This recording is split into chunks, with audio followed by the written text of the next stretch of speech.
fucking lights up.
Fucking lights up.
one thing I love about you. You don't care which foot slips into the shoe. For you there's no wrong call. You don't care what they think. Their only colors, blue and pink. You know one thing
One on the scene, I'm moving between walking on water. An ocean of bodies is all I can see. She gives me over. I got it, can't take it away. It's coming, it's calling my name, getting louder. Fire in my veins, fire in my veins. Tonight. We're shining in today.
truth among the lines.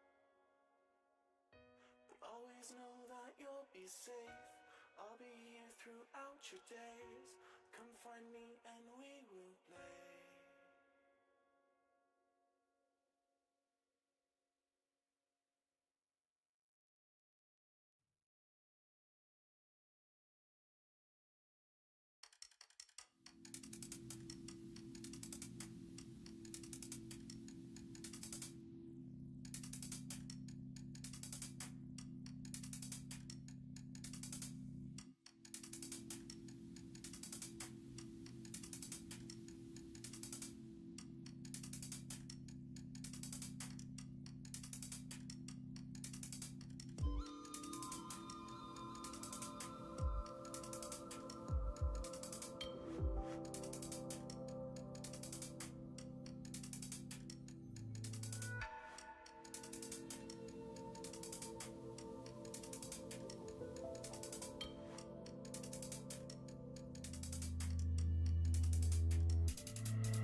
music reviewer, YouTuber, meets Ethan and Gila, apologizes instantly, like to apologize for people who were hurt or upset by this. All he did was he posted a picture with some YouTubers that he liked. That was literally the only thing that he did. And as a result of that, he got insane backlash because Ethan and Hila are... He says he's pissed off at Ethan for not looking into this situation. I am pissed off at him, but I also know that he and his wife are Jewish. We got some big stuff to go over because it's just so incredibly spineless and cucking out, if you will. Is there another term for cucking out that you think is more appropriate for what we're about to discuss here? This is cuckoldry, I would say, of the highest order. Of the highest order. Of the absolute highest order. I cannot believe... Originally, when you read the first few messages, it seems like it's just ordinary cuckoldry, and then it becomes, upon more information being released, like a higher form of cuckoldry. Okay, let's get into this. So, I don't know. We should just really start from the beginning. Okay, so I'm just going to read this as this was given to me by Jesus himself. Brad Taste, who, by the way, as far as I can tell, is a Whomegalol YouTuber. Pretty much no traction or anything. Very small. I don't think he's a YouTuber. I think isn't he like a musician guy or something? This should be in the show notes, right? The show notes. I like now that... Oh, sorry. Brad Taste Spineless was the thing that came up with. That was weird. Jesus Christ. I feel like I'm having an LSD moment. Okay, Brad Taste in music. Oh my, he's live. We might... We have a live... We can do this is our first live commentary stream. We might be able to have a conversation with this guy. He's probably not going to want to, but that's fine. Anyways, his videos, 17K views, 40, 75K. These are not the numbers you want to see when you have 400,000 subscribers. Probably not. Anyways, let's get into it. So this guy, how do we say it? This guy, he posted a selfie with our good friends that we spent a tremendous amount of time with, Ethan and Hila Klein. Yes, we did indeed. Influencing their political opinions behind the scenes. And, these guys, we really love Ethan and Hila. But anyways, let's go right to the Reddit post here. This is where it all started, if you will. So, music reviewer, YouTuber, meets Ethan and Hila, apologizes instantly due to backlash. Okay. This image made a statement that I did not intend to make. And I'd like to apologize for people who are hurt or upset by this. I also apologize for my quick response as it was dismissive towards people who care about me and others deeply. I appreciate you looking out for me. Okay, just as a quick thing, okay? Yeah. In case you think we're cutting out like a part where he made a tweet with a big political message and he started saying that he is pro-Palestinian genocide and supports the Zionist regime. Okay, none of that happened. He literally just posted a picture, okay? All he did was he posted a picture with some YouTubers that he liked. That was literally the only thing that he did. And as a result of that, he got insane backlash. And the backlash was because Ethan and Hila are literal Nazis, I guess, literal Jewish Nazis. And yeah. You know what's funny? In the scope of Jews out there, Ethan and Hila, they're like the most cucked of the Jews because they were like, oh yeah, like they were pushed to the limit, like as far as a Jew can be pushed publicly. I think. And every time they're arguing or debating with Hassan, when Ethan was, he would always be like, yeah, I agree that Zionists are definitely the worst people in the world, but also like I feel like Hamas is kind of bad too. And Hassan would be like, no, bro, you were right in the beginning, and then you went way wrong. And that's why I can't keep my chat from calling you and your wife Nazis. Sorry, bro. But yeah, it was like the most cocked, like most couched, like safest possible response that you could possibly have to the situation. And people treat these guys like they're literal on the ground, IDF super soldiers extinguishing the lives of Palestinian children all Klein across. Was in the Special Mossad Child Assassination Unit, CAU is how they, or how, because they roll it a little bit over there in Israel, how, like that. So yeah, she was in that. Anyways, we got another image. Okay. Yeah. Jesus. I want to reiterate, I guess, again, real quick, just that Ethan and Hila are like the most, like, not Steven person when it comes to Israel ever. What do you mean by that? I mean, like, they're defenders of Palestine, basically. A little bit.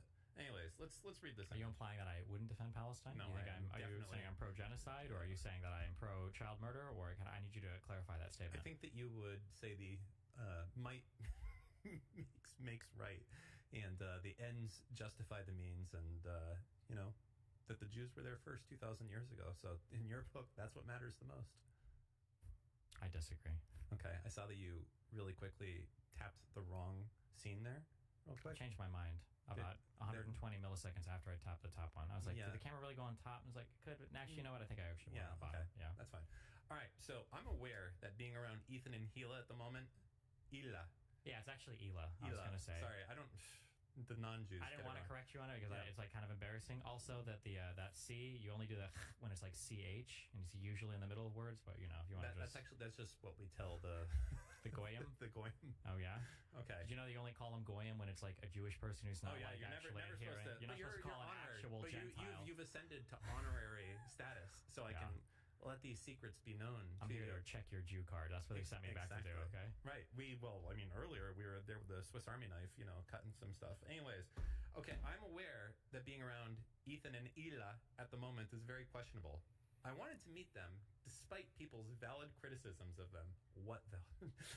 I like how he was like on a fact-finding Yeah. UN mission where he was Yes. like, I've heard horrible, deplorable things about them, but despite that, I still wanted to make the journey. I wanted to make the pilgrimage out to YouTube Con or whatever the Yeah. see them just so I could see for myself. Are they actually like the hooked-nosed demons, goblins that people in real life claim that they are? I want to see this. Yes.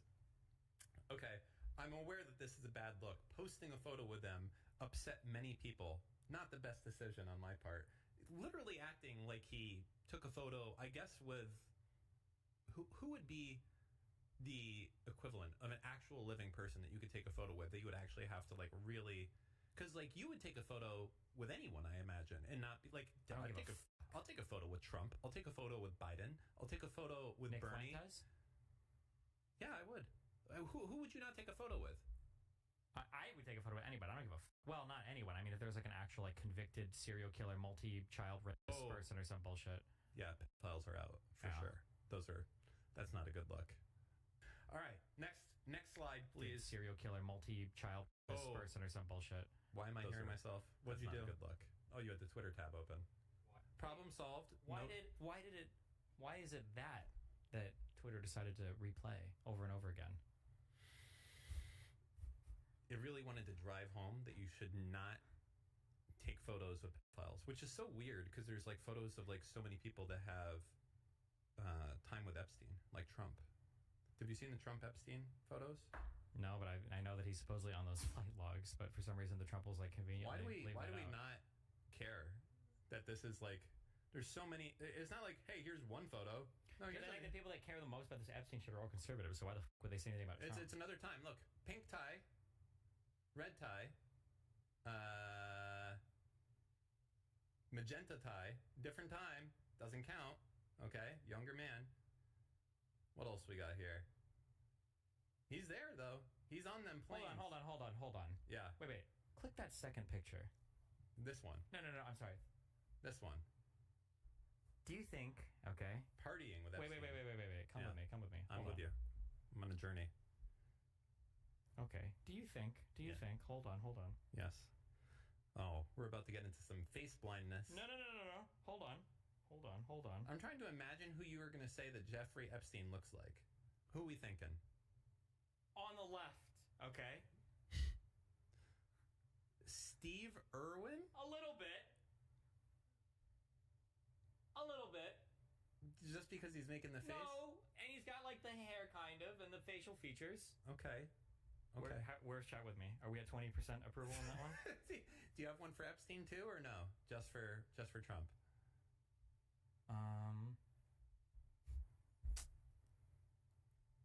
I can't think of anyone for Epstein. Okay, that's fine. Right. Damn, I got 40%. That's actually higher than I thought. We take those. Those are your sycophants. Wait, you knew that they were problematic, and why? Then why would you ever want to meet them? If you knew that Ethan/Ela were Zionists, Ela herself was in the child assassination unit, why even risk your reputation for that meeting? Just as a heads up, to be clear, if you're an Israeli citizen and you're not an Arab, you have to Orthodox participate. Jews, right? They get out of it? I think they just lost their case. Really? I think they have to be in the military But now. back then, Yeah. if you're an Orthodox Yeah, Jew. but anyway, yeah. So all of these people are required to serve in the IDF. So apparently you can't meet any Jew that lives in Israel. But okay. Yeah. Why even risk your reputation for that meeting? Well, Brad says, I wanted to meet them because they were famous. And I had the opportunity to watch a creator who is a pivotal part of my childhood and early YouTube adventures. Who else remembers the marijuana segment with H3H3? Do you remember that one? Wait, Vape Nation? Vape Nation. I remember the Vape Nation. The Vape Nation. Where he would do the thing and the thing. How was it? Wait, well, backwards like this? Yeah. Vape Nation? Yes. I had no care for the moral implications at the time. I just wanted to feel cool. This dude's actually like, listen, I just wanted to hang out with Hitler. I wasn't really thinking about all the Jews that he was gassing at the moment. That's the level we're at. Okay. So, interesting. Okay, that's number one. Now, let's go. Nicholas Diorio. This is the fucking Bunty King, just to be clear. Right? That's such an old reference. I don't think most of my audience even knows who Bunty King is. Do you even know who Bunty King is? I thought this is the Bunty King. Wait, what is Bunty King to you? A person? Who is Bunty King? Nicholas Diorio? Am I retarded? I may be. Slightly. Go ahead, explain it to me instead of leaving me hanging. Well, he's just, first of all, he's black. Okay, so not the same person then. Well, I don't know. Anything's possible these days, but probably not. Okay, and then also I think that's my mistake. I think Bunty King was an old blood sports debater dipshit that I argue with. I thought this was this dude. I didn't think forward. I don't know. I saw something somewhere and I was like, oh, okay, that was the new name of that person. I didn't know. Okay, I'll take the L. Here, that's for me. Okay, I'm taking it. Okay, there it is. All right. Anyways, you are a slave to your audience, said Bunty King. I know he's staying as Bunty King. I don't give a fuck. Okay, based. And then this guy, I guess he pussed out and deleted all of his messages. Yep. Okay. Whoopah! The famous people in question are hated by a lot of people for really strong and dangerous opinions. And I plastered my smiling face next to them and posted it online. I've become sloppy. I should be more harsh on myself. I'm better than that. I'm sorry. Also, who, no, not to be mean, and I'm trying to be like I'm not trying to little bro anybody or be like a conceited celebrity asshole, but like, who the fuck are you? What, he's acting like this guy's like the voice of, the nation's youth, and it's like, guys, I think I made a huge misstep, and I feel like I'm leading so many people down a bad path. Like, you're just like a random, very small, like, music online. Like, you can't post pictures with people if they were ever Israeli citizens. Like, what an unhingedly weird position to take. Yeah, like this guy has less clout than Chocolate Rain Dude by far. Implying Chocolate Rain Dude doesn't have much clout? No, he has a lot. But this dude has a lot less. That's like me saying, like, I want to play for the NBA, and you're like, you're less tall than Shaq. Yeah. And I'm like, yeah, but like... You are. Okay. Then Ethan and Ela. Well, I guess just Ethan. Or whoever runs this account. You don't think Ethan runs his own account? Well, him and his wife might collectively run the account as a socialist. I don't know, something. Yeah, are they socialists? I'm still waiting to know what these strong and dangerous opinions are. I believe our good friend Dan Can't Stream also tweeted something. Just as a heads up, if anybody ever takes a picture with me and I see them like tweeting out like fucking disavowals of me, full docs. You're getting full Done. At least minimum. Like, my God, grow the fuck up. Jesus. This is a really good tweet from a really funny guy.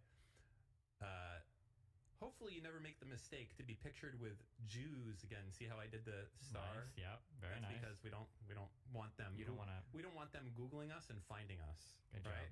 job. Good for you. Good for you. I know these ones have said some very extreme things, so it's good you distanced yourself. I personally couldn't believe it when they said 10/7 was a tragedy.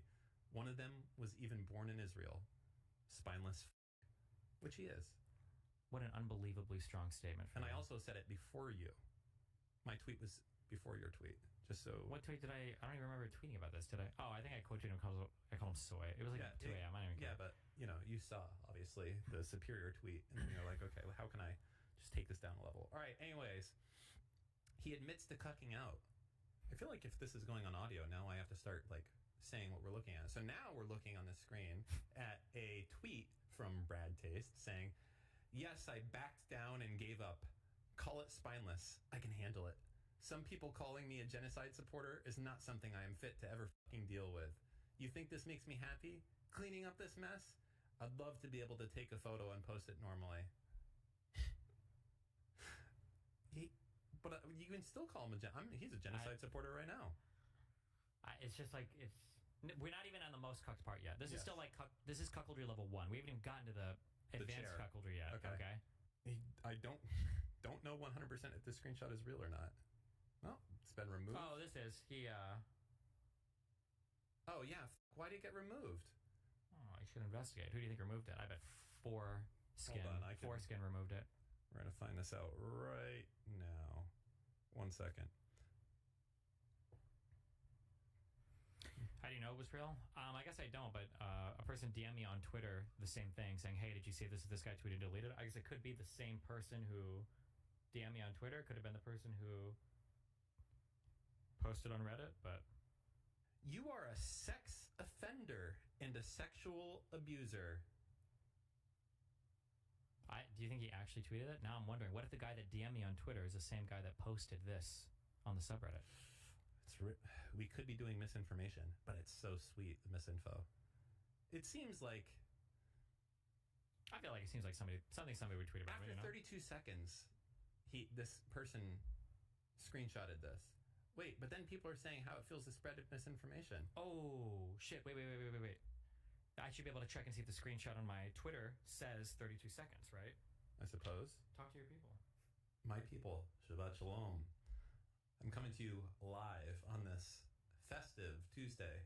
You know, Jews have a lot of holidays. It's a little overwhelming, especially when you live in a Jewish neighborhood. There's just every day there's today is the day of 1,000 festival of lights or something, there's just so much bad shit that have happened to Jews. There's a lot of celebrations that need to happen. It's like we're still here. Wait, what was the date for this? The date. This was 1 day ago, yesterday. Bro, I swear to God, I think that Twitter deletes your DMs sometimes. I can't believe they would do that. Like, I think because sometimes like I'll complain on stream about like, I get so many death threats because I get so many different death threats like every week. But then when I go to check my DMs, I'll only see like one for the last like month. I'm like, am I going crazy? Or The accounts probably get deleted. you think the guy that DM'd me, his account got deleted? Yeah, probably. He probably also people who tweet death threats probably tweet them to a lot of people, and then some of the other people delete them, and then when they delete them, you never see the death threats. You thought you were cool? You thought you were getting exclusive death threats? No. You're just on a list. You're just one in a group of people. So this may be misinformation. Anyways, he says he's pissed off at Ethan for not looking into this situation. Click. Enhance. Double enhance. Triple enhance. This morning, Ethan Klein, H3H3, posted pictures that I assume he got from this specific tweet, which was a small portion of a bigger story. I would have felt upset in his position too. I think also is better, right? I would have felt upset in his position also, or is too appropriate there? I actually think that for readability's sake, I think that it should have gone early in the sentence. I would say I too would have felt upset in his position. Or I would have also felt upset in his position. I think it would work better. I think this is not good grammatically. Well, no, it's good grammatically. I just don't know if it's good. It's good. It's fine grammatically, but grammar is not that important. Grammar, it's more readability. Readability, I think. Readability trumps grammar in a lot of cases because you can write things that are, I think, grammatically correct, but stylistically like nonsense. Gotcha. Okay. However, he is an adult who has a weak filter for what he says, and real people get hurt from it. So this is like the cry bully shit, basically, a little bit right now, right? Like you went and you tweeted out and did a bunch of shit, and now you're mad that like the bigger content creator is responding to you. I don't even know if it's. I don't even know if it's cry bullying. He's not even like bullying. He's just crying. Well, I mean, it was A kind of like a bully. Yeah, but who? He's barely even bullying him. He's just crying. Well, I mean, you're calling him an apartheid. He's saying he has a weak genocidist. filter for what he says, and real people get hurt from it. But it's like that's like barely bullying. He's just crying. All right. Brad continues on. There's nothing wrong with being mad at him. I am pissed off at him, but I also know that he and his wife are Jewish and go through hell with trying to stand with Palestine, while people they know and love will hate them for it. It's perspective worth understanding. Like what? This guy is like retarded. Yes. Like, hold on. Like he's presenting himself like he is doing some an archaeological dig. Okay, like he's uncovering these great truths. Like, yes, like follow me as I contemplate multiple perspectives on one of the most challenging issues of our time. He's an archaeologist who's at the playground sitting on that thing that has like the shovel. Do you know what I'm talking about? It's the scooping machine. That's the best toy. Name a better toy at the playground when you're a kid than the scooper with the handles. The scooper is okay, but there's two issues. Okay, that's the. It depends on how much they maintain your park, because kids will like scoop everything out, and by the time you sit on it, well, you got to push stuff back in. Okay, yeah, but like what a toy that you have to prepare? Okay, hold on, like just Jesus. let's pull this up. So, playground scooper machine. Yes, this machine. No, because by the time you get there, like all the sand is dug out, and then it's just like sitting there in piles next to it. And then if you get on the thing, like all the moms are looking at you, like, why is this 30-year-old dude here, like trying to scooper the machine shit? And this machine. No, it's the best machine at the playground. It's not even that good, and usually they're broken. They're more prone I to would being install broken. one at my house and put it on wheels, and then I could go. I could dig around my house. That's what I would do. They need to be a mobile version of that. Do you know what would be sick? What? Imagine if you had this thing, okay, but Yeah. imagine that you put wheels on it, Yes. okay, and then imagine you make it like 10 times bigger, and you throw like a gasoline engine, Oh my and then God. you like power the actual like things, Holy- and then you can dig real holes with it. I'm surprised they don't have that. That's wild. That is wild. That is wild. They put it on tracks or something, so it has better traction too.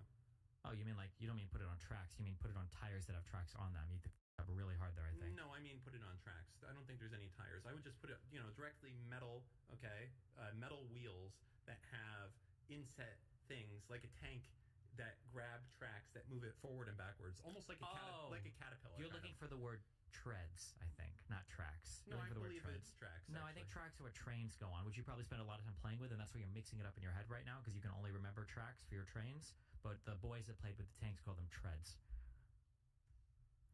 Hold on. Real quick. 1 second, Brad. We're going to get back to you. Tank tracks. What are those that you see in front of you? Those are treads. Those are treads. Did you just misspeak? No. I'm repeating what you just said. That's wrong. Oh. Okay, Google tank treads.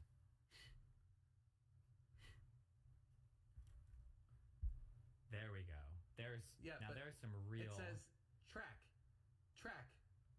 This is like the did you mean? Hold on. Track? Scroll up. Okay, we've got 1 track, 2 track. Then we've got 1 tread, 2 treads, 3 Tank. treads. More of them say treads Okay, the first than result. tracks. The first result is from Wikipedia that says Tank treads. It doesn't matter, number one. Wait, are you gonna trust Wikipedia or are you gonna trust super droids? I'm trusting Wikipedia. And by the way, you said that there was rubber. I don't see no rubber there. You see any rubber? No rubber. That's because the rubber's been worn down on these. Oh, this one? This is like an outdated model? Yeah. Gotcha. Okay. Back to Brad. By the way, Brad, if you're out there watching, I'm sure your audience has let you know, you can call in and we can talk to you live. On the Discord. On the Discord. You can see us, we can see you. You can explain why you're such a cucked individual, and we can try to... We can sort them out. We can help them. We can sort get them you out. explain to the world. Oh my God, I feel there is a way that we can help you. Maybe.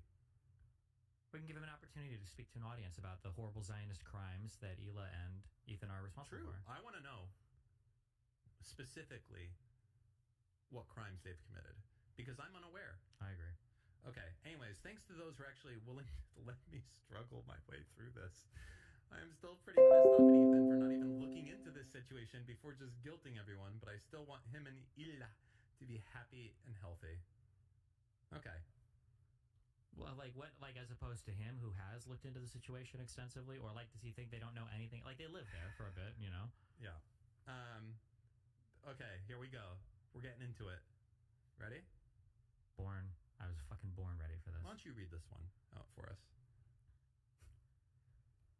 Members of my family have died at the hands of Hamas, and it has honestly made this one of the hardest situations I've ever been presented. I understand why people are upset, and I want to make it very clear that I stand with the people of Palestine. I haven't talked to many of my family members in months because they believe that Israel's horrific actions are justified. I know they are not. Israel is committing genocide against the Palestinian people. I'm going to do my best to keep educating myself, to listen to Palestinian voices, and I hope that you guys are able to be patient with me as I genuinely try to learn. I also want to thank the people in my community whose collective outcry helped break me out of my harmful mindset. Okay. Ethan responds. I guess responds to that. This is Brad. Someone on the crew was kind enough to get him VIP tickets so he was able to come backstage and hang out with us.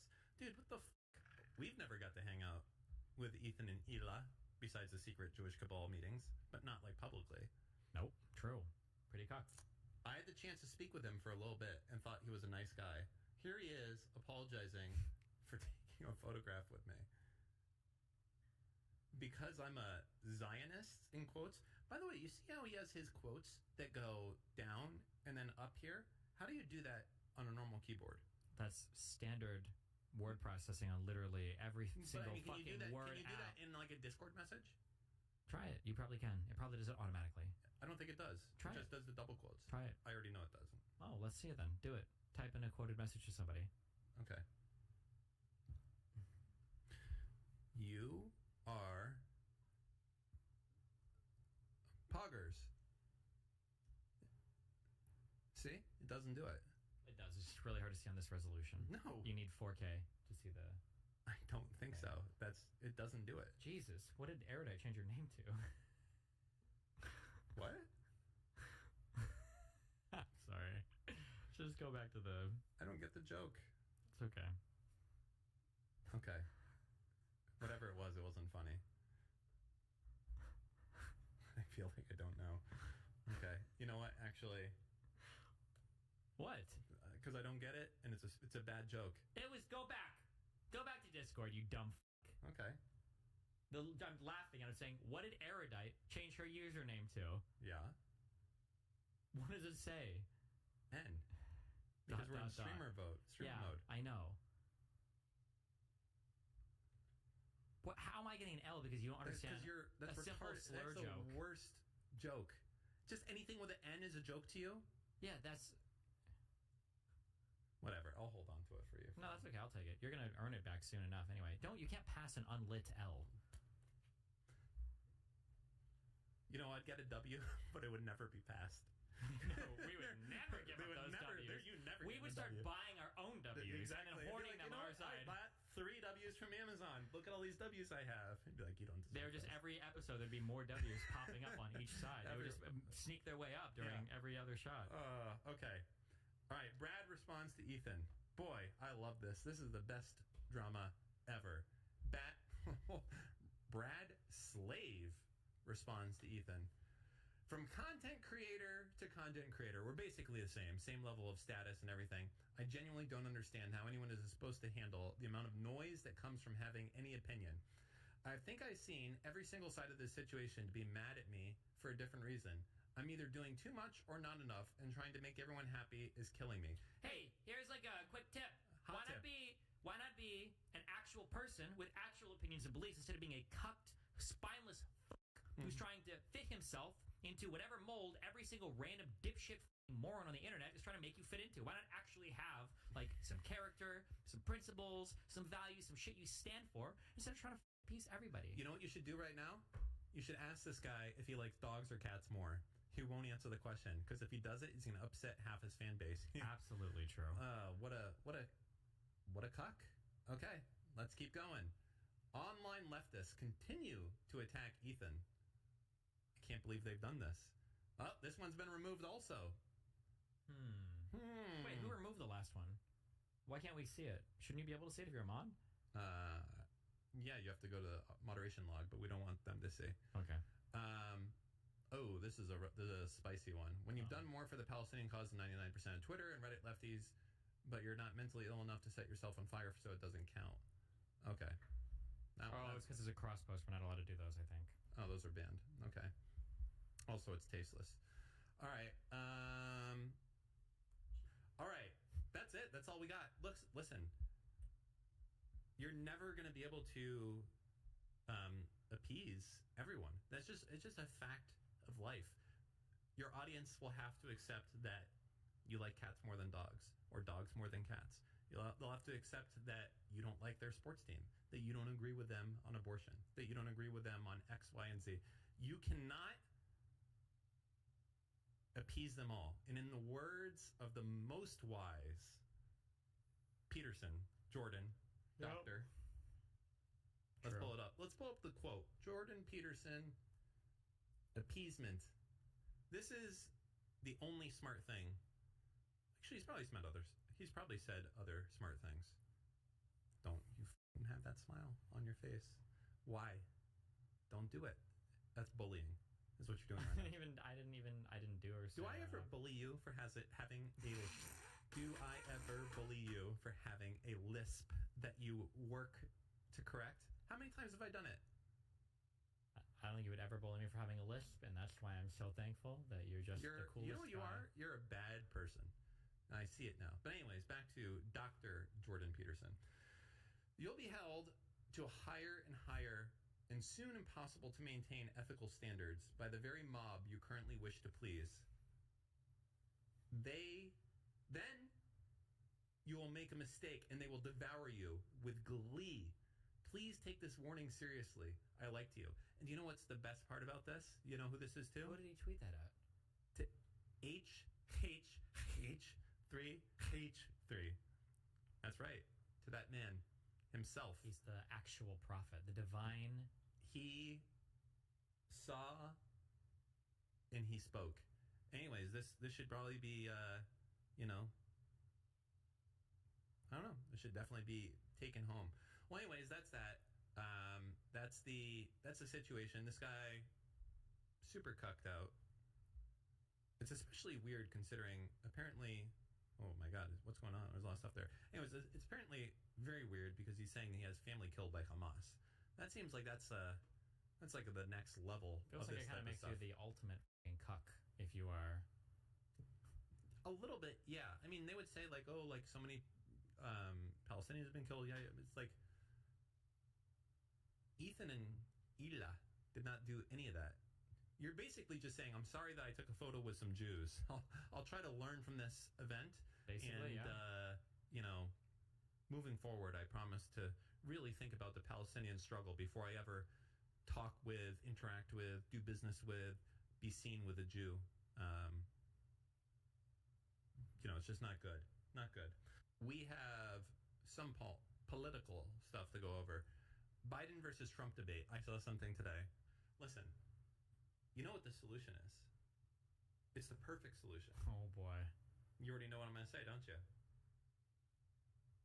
I do. I know the perfect solution, but I don't think we have the same thing in mind. But go ahead and tell me what you're thinking. Do you want to? I'll trust you. Okay. Do you know what the perfect solution is?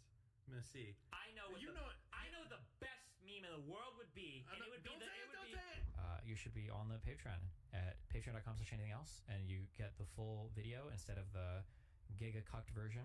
You're missing an hour and a half of content, loser. At least. YouTube loser. And maybe even more. Who knows? Yeah, that's possible. And it would be.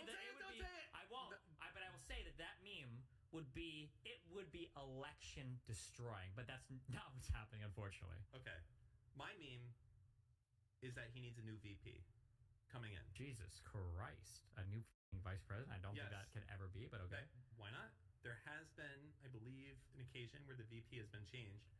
Imagine, I don't know, you got a VP that was someone young and energetic, like a Jon Stewart or something. Not Jon Stewart, but you know what I'm saying. Someone like Young. universally Only fucking 70 years old instead of 85. Okay, some like a Barack Obama that like for the modern day that you could like have this person appeal to most Democrats, if not all. Not Bernie Sanders because he's 900 years old, not AOC because she's too extreme, but someone, a new VP.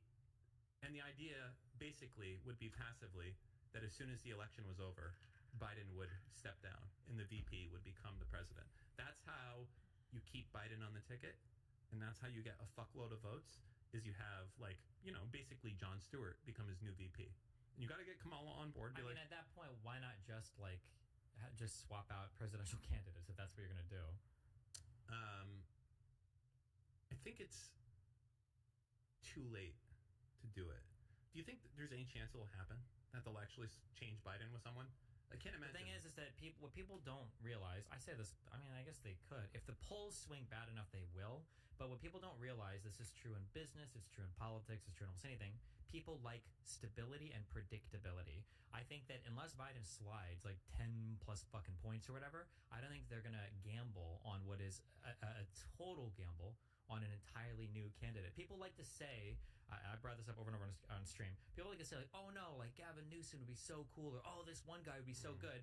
But like, people thought that Cuomo was amazing, and the guy got politically destroyed. Giuliani was America's mayor, and he is a laughingstock now. DeSantis was supposed to represent a serious threat to Donald Trump, and he was a laughingstock from the first crowd that he interacted with. Yeah. So the idea that it's so easy to predict, you know, and you know, people can say like, oh, Newsom was a governor. DeSantis is a governor, a really popular governor too. DeSantis had appeal across literally the entire United States, and he still got he was going to lose in his own state of Florida probably. So I don't know. I don't think that it's realistic. Who could we actually choose to be? I mean, let's say that we're just going with the replacing the VP strategy. Who would you choose to not be the Biden replacement, to be the Biden VP replacement? I have no. I mean, I like Newsom. I mean, I don't know. But the problem with Newsom is I don't think he has any. He's like the most out of touch outside of like major cities. Like I think any Democrats in Wisconsin or Michigan or. What if they go hard and they just do like a Swift Kanye ticket? Taylor Swift, Kanye West, get some real celebrity meme power in there and go hard. Okay. Well, I mean, I don't know. I feel like there's a good pick. I don't know why we can't think of who it should be. Who's the best? I don't think there's like an easy. Who's good the best pick. VP? Who would you choose if you could just snap your fucking fingers? I don't know. And replace Like any, there aren't any. Nobody has built any popular politicians that aren't insanely divisive. There are popular political figures right now in the Democratic Party, but they are insanely divisive. Like AOC has like a lot of popularity on social media, but there's no fucking among way. Most Democrats, I think among the like far left, sure. Yeah, but who's besides like all the big figures like that everybody has awareness of are hypothetically, is Jon Stewart, would that be the best case scenario? I don't know like what scandals he's had or if he's ever been accused of like fucking grabbing his boobs or no, we want to be careful for that one. You feel like it would have come up. It's entirely possible that nobody's dug that deep into because he hasn't ran for office before. Sure. Notwithstanding that, assuming he doesn't have any... Oh, well, let's just assume away the hardest part of the question. I can't assume that someone doesn't have dirt on them. But I think that's the biggest issue. Assume everyone has dirt on them. Yeah, but I think that's the issue. Even if it's minor dirt, the fact that it's coming up in a novel manner, there's no new dirt on Trump. You're not thinking of anything. So whatever dirt exists on a candidate is going to be like the only thing people talk about for at least a couple of weeks. And if it's worse than that, or if it trickles out, or if there's more, then you're like uber fucked. So... Can you think of someone better than... Okay, let's go with the assumption that there is no life-destroying dirt for any candidate that you suggest. Who do you think Michelle Obama? A black woman. I think she pulls high. No. You don't think she pulls high right now? This is a problem with the Democratic Party. Okay? They just need to stop trying to, like, do shit like that constantly. It's like when Biden was running, it's like, you know who I'm going to pick for my VP? He should have said the best candidate. Instead, he was like, I'm going to pick a woman. And it's like, okay. Maybe pick the best person for the job, but, you know, a woman's nice too. Oh, my God. Jeb Bush. The centrist candidate. I love Jeb. Do you like Jeb? Are you a fan of Jeb? No? Okay, here's what the real strategy should have been. I know this isn't the case, but there's a 2% hopium in my brain that holds holds out for this being the case, okay? Yeah. Okay. What should have happened is, okay, Biden has been in a top secret facility preparing, okay, for months Yeah. to be the ultimate fucking debate god, okay? And he just annihilates. He's been going through opponent after opponent. They've been wheeling in people, okay? They come out all bloodied and absolutely fucking destroyed. And Biden is just the king debater. And then they do this debate. They called this one early. Biden's campaign called for it. They do this debate. They bring Trump on, okay? Uh-huh. They have Biden do his like meme shit, all right? And he fucks up, and now Trump is all like high, you know, on his own supply and shit. Biden comes out afterwards and he speaks, you know, like, I'm fine. It's like a wink. He's like, you know, because he's totally fine. Even the next day, he does the secret fucking handshake like he's the blackest dude in town, okay? Wasn't even close. Now, for the next debate, okay, the expectations for Biden are literally, if he can come out and not royally fuck up one Sure. statement, he already looks good. But imagine if Biden comes out and he has a killer, a dominating performance in the next event. Trump is destroyed. It would just be how do you lose to the guy that 80% of the country, Democrats included, thought was literally cognitively impaired after the last debate? How do you lose that guy? Because they've been training him the whole time. This is all part of the master Biden plan. Get in, okay? This is so much cope.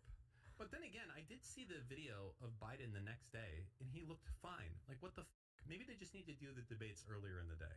Maybe that's the play here. People don't believe me, but unironically, the biggest issue that he had wasn't actually the sundowning or translator car. It was his strategy for answering was really bad. Yeah. The question would be like, for Donald Trump, what do you think we need to do about infrastructure in the United States? And Donald Trump's answer is like, I'm not going to let the Democrats crash the sun into the earth anymore, okay? We're going to make this country great. And that's his answer. And Biden's answer is like, well, if you look at the federal budget, there's 52% of the $400,000 trains come, and if we just allocate another $220,000 like I did in the legislation that we passed in 2019, we can get another $44,000. And it's like, why are you fitting every single statistic? Whoever prepped him for the debate is like, when you answer these questions, okay, you have to give every single statistic that you know about a particular answer. You got to get all of them in this answer. And he did it for almost every question. He's like, bro, shut the up and find like 2 points, okay? Point out the fact that his wife abandoned him because he's probably divorced. Notice that Trump's wife was not at the debate, so your wife isn't there. You're a felon and a rapist, okay? Which he did hit him on one time, and he porn star. Hammer those home over and over and over again. I would just call him a rapist over and over again. Just like constantly be like, well, you know, that's what a or what would dude? That would be the funniest thing ever. If Biden said, "Oh, so what?" And Trump's like, "Huh? What?" And you say, "Rapist says what?" That or something in that order. Yeah, whatever. he needs to have quips to have quips for the responses. So like when he said, for instance, when he was like, "Oh, and like when you were off, cheating on your wife with Stormy Daniels," and Donald Trump's like, "I did not have sex with a porn star." Biden should have been like, "Oh, yeah, what sorry, do you mean did you rape her?" Exactly. Yes. We know you're a prolific raper. You're a rapist. I can call you a rapist. You know why I can call you a rapist? Because you were convicted in the court of rape. You're the rape machine. They should call you Trump. I would say be careful. He was not convicted. He lost a civil suit where he was being sued because rape was an allegation for damages. So I would just be careful there. Okay, gotcha. Sorry. So you can't call him the rape machine. 9,000. Gotcha. Okay.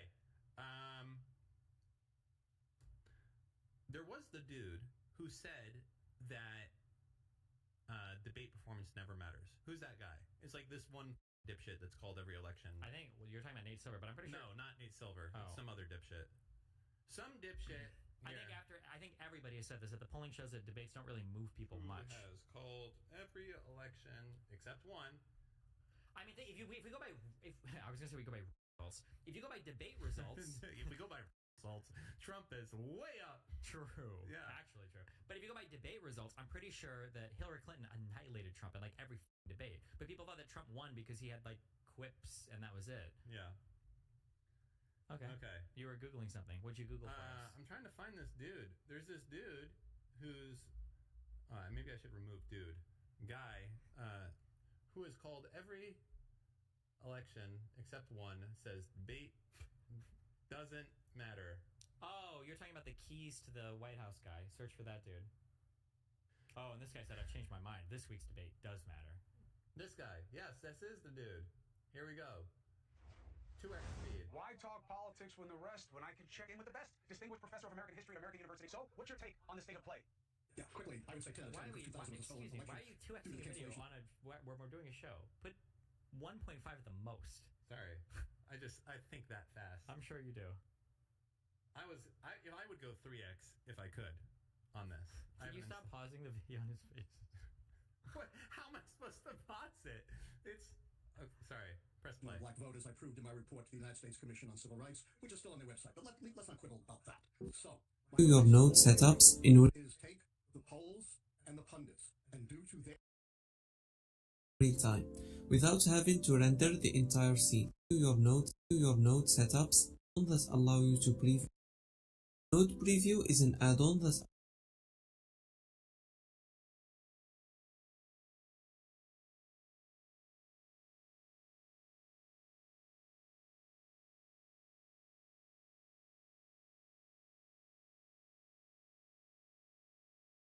allow you to preview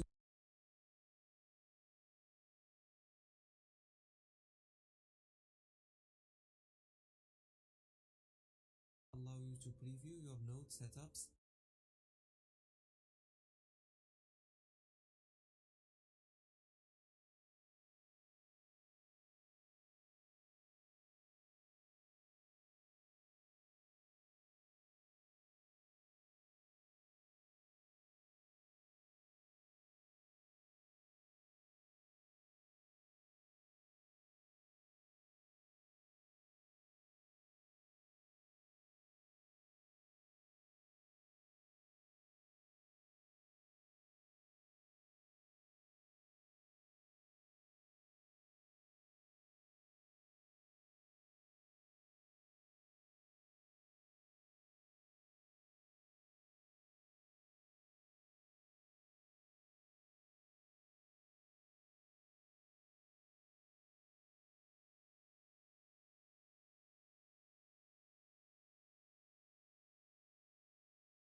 their analyses, what the great philosopher David Hume said you should do to works of superstition. Consign them to the flames. Polls are snapshots. They are abused as predictors, and the pundits have no scientific basis and no track record for their predictions. So let's turn to a system that does have a track record by 13 keys to the White House, which is premised on the idea that American elections are essentially votes up or down on the strength and performance of the White House party. Chris, you'll think this is very positive. It's governance, not campaigning, that counts. So where do we stand right now?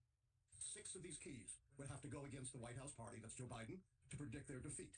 Right now, for certain, Biden has lost 2 keys. Party mandate, because they lost House seats in 2022, and incumbent charisma, because he's no FDR or JFK. So 4 more keys would have to fall. And I've said, a lot would have to go wrong for Biden to lose. It can happen. So I will tell all your viewers what are the 4 keys you should look at. Polls can't tell you this. The pundits can't tell you what's going to determine this election. Third party. Is RFK Jr. going to get on the ballot in enough states? Is he going to... That is actually a very interesting point.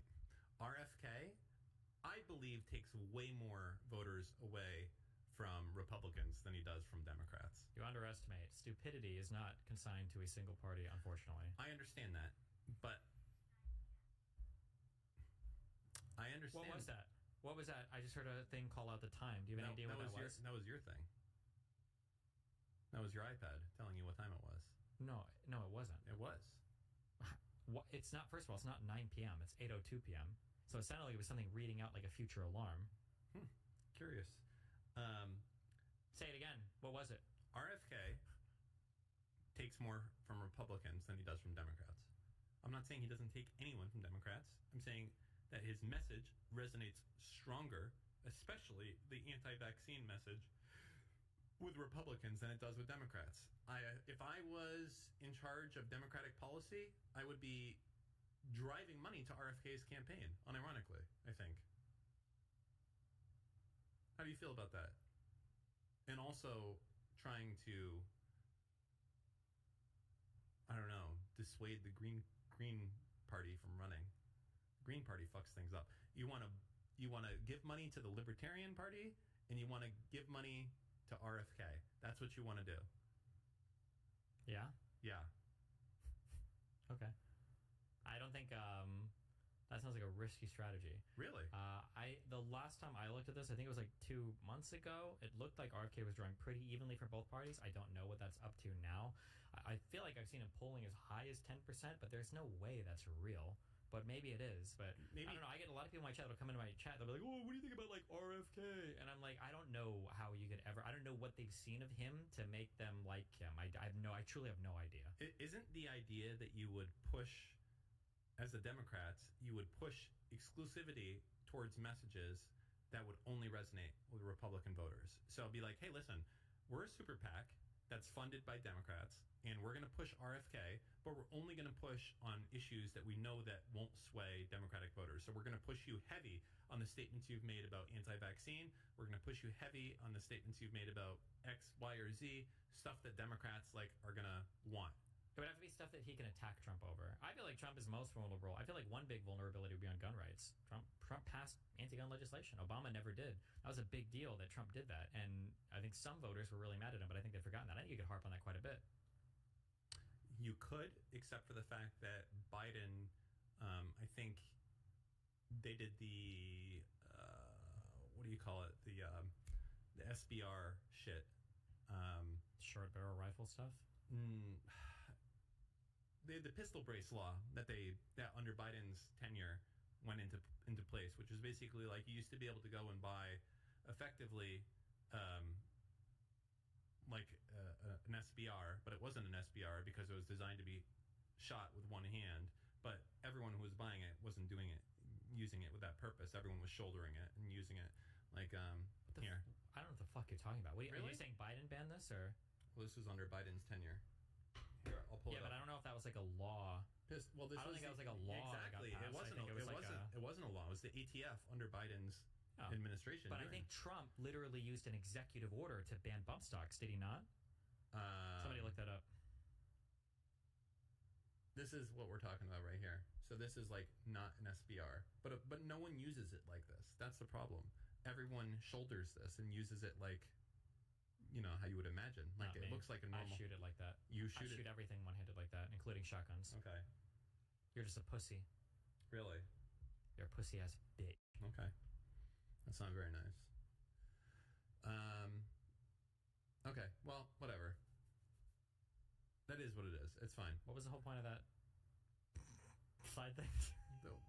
Why are you putting the camera on me? Why? Put it back on yourself. Don't ever worry about where the camera is. You're not supposed to be even looking at this, okay? Yeah, it should be an automated system instead of you. Yeah, I'll have that set up next time, okay? Yeah, you always say that, but next time comes and there's no changes every time.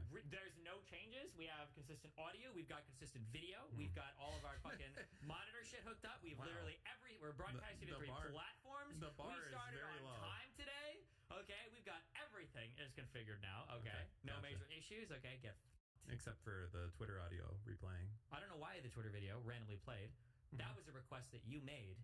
Okay, I need 3 weeks for a request for me to review them. Sorry. You said today. I want to broadcast. You know what I did? I set it up in 5 minutes, and then you know what happened? We ran into a problem in the middle of the production. You know what? I fixed it in 30 seconds. So suck my masterfully huge Cuban cock.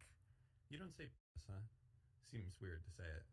It's like the most weirdest. It's not a good word for any. It's like the equivalent. I feel like it has some panache to it because no one uses it anymore. It sounds like a word your people would use. Well, maybe if you took my penis out of your mouth, you would be able to have an original thought come out of it. An original thought come out of your penis? Out of your mouth. But my penis is in your mouth. Got him. Okay. Okay, we have a topic suggestion. Popular TV, Baby Reindeer. Allegedly, this is a true retelling of a guy with a stalker, played by the actual stalkee. Oh, that's interesting. Wait a second, real quick. Yes. Topic suggestion. From who? From a tier 4 now tier 3 GigaChad Patreon subscriber. Hold on, you're telling me that if you go to patreon.com/anything else and you tier 3 subscribe, that you can drive the content on this show by signing up for the tier 3 subscription level and then suggesting topics? Apparently.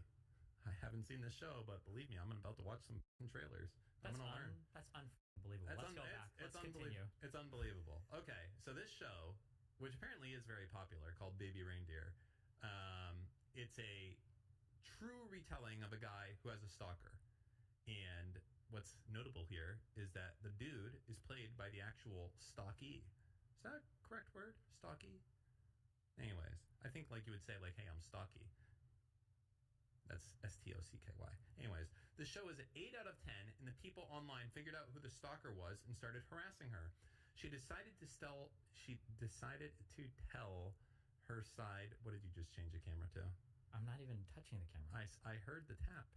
I was writing a message to chat. Sometimes I can write, you have the ability to do that with your Apple Pro pen. Okay, there's a reason why this thing's $300. She decided to tell her side of the story on Piers Morgan. She mentioned that Netflix probably got one thing wrong, that she was convicted and jailed, but she wasn't. She is now trying to sue Netflix for defamation. Follow-up. Martha on Piers Morgan. First off, before we do this, let's watch the trailer. Run the Dan clip where he explains that defamation is literally impossible to sue a public figure for. Go ahead. Run the Steve clip where he does the Run the Dan clip meme for the 600th time, but I actually don't do what he's going to say, and then he tries to just get off the subject. Ladies and gentlemen, this is my stalker. Say hello to Mark. Don't you say that to me! Apologize to me right now! Can't take my mom anywhere. That's funny. He said that in the moment. That's good. Would you be able to come up with that at stand-up just like that? Absolutely. You think That's what I do. I'm literally, I'm based just in like an insult comic. There's no shot. That's funny. You know what else is interesting about this? So this dude seems like a decent actor. Oh, this is like kind of cool. This guy, I mean, not the stalking part, but Dan is literally questioning if I could come up with a "your mom" joke on the spot. Are you? This is like my specialty. That was different. Look how fast. This is like a nervous moment. You have a crazy lady in the audience. We're gonna do it again. Here we go. Just you understand that this is like a TV show, right? You understand that we can act as if it's real and have a conversation. Roll clip 616 I thought that you Steven. were. I thought that you were. I don't even know. Wait. Okay. Hold on it. Go ahead. Can you look up a trailer for an action movie? No. Yeah, no, just look one up. I don't want to. Just look up any action movie. Give me the keyboard. Just look up any action movie. I don't want to. Just look up any action movie real quick. This is just look up any. Just real quick. Just No. real quick. I want to say how impressive it is when a guy does an action trick. Yes, an action in trick. an action movie. Yes, an action trick in an action movie. Man, the comedic timing for this comedy show and the trailer. Yeah. You're right. You were right. It's amazing, okay? This is a real story of something that really happened, played by the dude himself. That's impressive. That sounds wild. Let's watch it again, and let's imagine that it's Steve up on stage getting heckled, and imagine if he can come back with this fast of a response. You ready? Let's go. It's you. Ladies and gentlemen, this is my stalker. Say hello to Mark. Don't you say that to me. Apologize to me right now. Can't take my mom anywhere. Wait, what was the audience gonna say? He said, "You're shite," because it's in Scotland. Where? So it wasn't even a good comeback. It was a good Nobody laughed. It was good. It was funny, and I laughed. Okay. Not your typical bunny boiler story. What's a typical bunny boiler? It's British. They always have like the dumbest fucking, like it's probably a British word for like comedy or like coming of age, or it's just don't ask.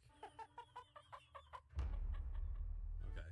Bays. I have a few. I have two of these right now. This every time I check my DMs, it Only I get to see this secret memes, and I'm in the every know. time I check her DMs and she sees red, she sends me another schizo message. But she just deleted all of our, or almost all of our messages. Oh my god. There were like 50 messages here, but she just sends me this like every whatever. Careful holding that up. I don't know what it's even showing on camera. But like she gets mad. I think she's like assuming. Wait, hold on. No scrolling? What? No scrolling. Well, I don't need you to scroll her conversation, but I don't need you scrolling on my phone. There's not much here though. I think I was Very carefully. I was gonna scroll. I don't even know what works. There were more messages here, but they're all deleted now. But she just like every time I read it. So now that I've read this, it's 6:32 p.m. Probably within like an hour. I feel like I can turn into her. I'm like so close to being there because I send you a message and it's like, "Hey Steve, tomorrow I'd really like to try and figure out this interference issue," and then I get no response for like a day and a half, and then I have to come in the chat and like be like, "Hey Destiny, how's it going? Really would like a Discord thing," and then let me play you here. Okay, what does Dan want? Is there an interference? I don't know, Dan. I guess we'll figure it out at the studio. Okay. Is there something else? It seems really important that you went and you did this. I don't know. I don't know the answer. That's how you respond. And then I was like, okay, cool. That would have been good for you to say in a DM. I just fucking hate you. I'm glad you hate me. I'm glad my stalkers are a joke to you also, but it's not a real stalker unless she is. She DMs me a lot. There's another one that actually moved to Miami. I don't know if she's looking for me, but she has a Twitter account and Instagram account, and she DMs me on both. Oh my god, accounts. they have a Twitter and an Instagram. Stalker alert. She sends me. I think she's legitimately looking for me. Really? Yeah. You're not that hard to find. Okay. Well, I maybe could she's find you. listening. Does she want to have a romantic relationship with you? I think so. Usually when these people are DMing me, they're talking like we're having conversations because I think their assumption is that things I'm saying on stream are being said like to them. So I don't know if it's also some like psychosis or whatever you would call it or something else, but you know. You gave me a lot of shit for the slasher conversation, the on the record, off the record shit. Yeah, go ahead and laugh. And I was correct. I was absolutely correct on every part. Here's now that Slasher's not here to defend himself, I just want to throw this out here. Back in the 2020s, or whenever the shit happened with Doc, Slasher had nobody on the record that would do it. Sorry. True or false? Don't ever look at my switcher. We're going to stay in you for the rest of the time. Click true or false. They were on background. They were on background. That's correct. Now, there's a story that came out recently in Rolling Stone. Is there anyone on the record on that story? They're on background.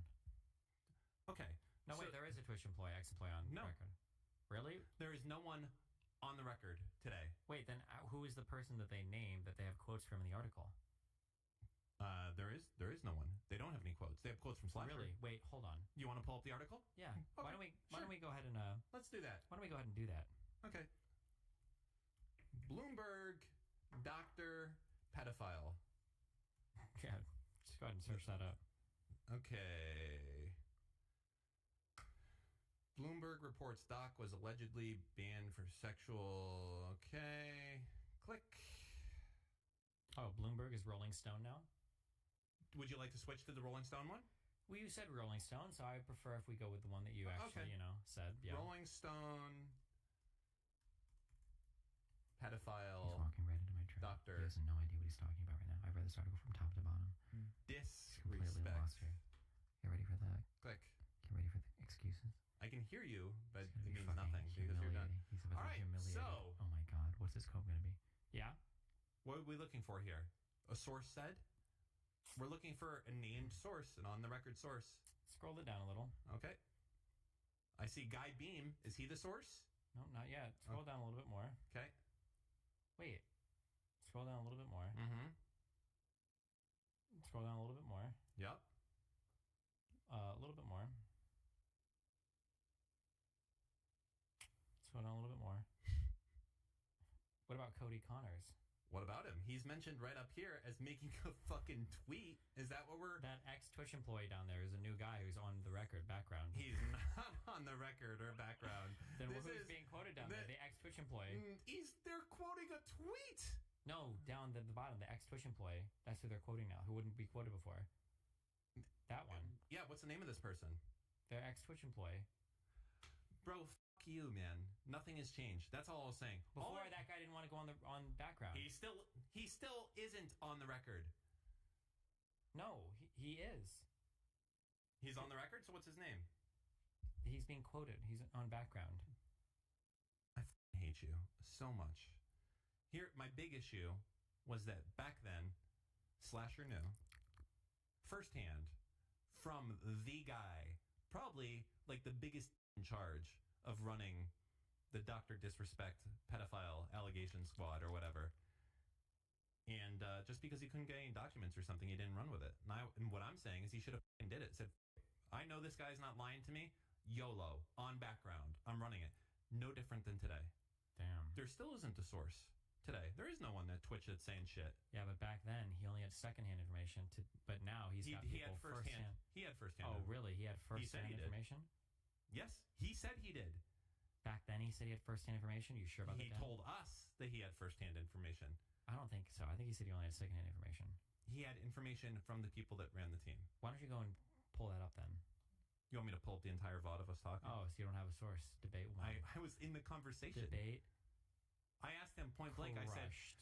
I said this. I said, do you know 100%? If you yawn again, I'm going to slap the shit out of you. How many times do you need to yawn? You're not going to How many times do you need to yawn? You're not going to slap anyone I'm going to... in my studio. Number one. Okay. Okay. Answer me this. How many times do you need to yawn? I need oxygen to power my massive brain. Do you understand that Fucking your brain kill me. consumes half the calories in your body? So yeah, I will yawn. I need a lot of oxygen to power this. Do it big again. boy. I don't need to Yawn yawn on right command. now. I'm good. I've adequately supplied myself. Right Really? Personally, I've set myself up so that I don't need to yawn during podcasts, actually. Do you know that? I've actually trained myself like a machine, a trained machine that can get enough oxygen by talking and breathing naturally that I don't have to do one of those moments. I'm good. I can do Honestly, it without I think it. you undergoing extensive training that Really? involved deprivation of oxygen for extended You periods think of that time. explains a lot? That's the most believable thing you've ever told me. That, Yeah. That's funny that you've said that. So I think that you... You're the one bragging about not getting enough oxygen. Okay, first of all, is not what I said. I said that over a course of a long period of time, I've exposed myself to... You're yawning again! I'm not. I was opening You were! I was closing my mouth, a hand over my mouth. All right, whatever. Hey, speaking of which, did you know that there's like almost another hour of this podcast that you're not going to see on this YouTube video? If you want to get the full thing, you have to be a Patreon subscriber, which you can do at patreon.com/anything else. You also have very cool things that you get in there, like being able to be on the live show viewer call-ins, suggest The trans athlete is going to do a lot to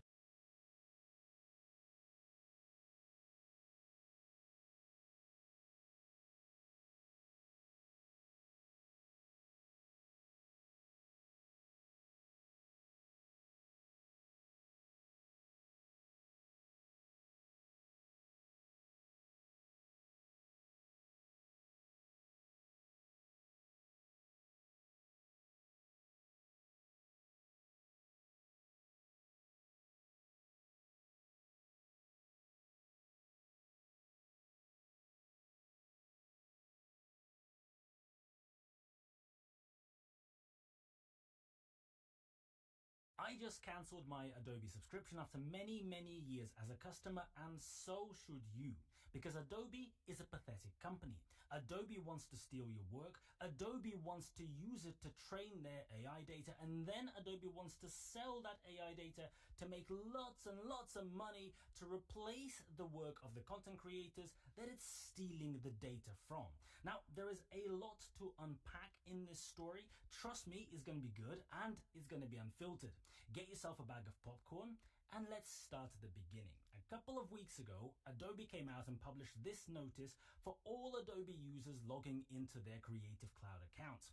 Creative Cloud is the new name, not very new name, for all the tools that people use to create content. It's Photoshop for images, it's Premiere Pro for video, and there's 25 other apps as well. So this notice casually said, we've made some changes to the Adobe General Terms of Use. First bullet point, clarified that we may access your content through both automated and manual methods, such as for content review, sections 2.2 and 4.1. And at the bottom, your only option is to click accept and continue. There is no option that says no thank you. If you're in the middle of a project, in the middle of your work, in the middle of a client project, using their software, your only choice to continue working on it is to agree to these terms. You cannot proceed without. You are being held to ransom. And what are these new terms that they introduced, you might wonder? Well, I took a screenshot and posted it on Twitter. That screenshot went a bit viral, over 19 million views. Every newspaper wrote about it. Section 4.2 says, licenses to your content. I highlighted the critical bit. It says you grant us a non-exclusive, worldwide, royalty-free, sub-licensable license to use, reproduce, publicly display, distribute, modify, create derivative works based on, publicly perform, and translate the content. The clarifier is, of course, that it's solely for the purposes of operating or improving the services and software, which really can mean pretty much whatever Adobe wants it to mean. And content here doesn't just mean the stuff that you upload to their cloud. Look at the definition above. It's any test information, blah, blah, blah, that you upload, import into, embed for use by, or create using the services and software.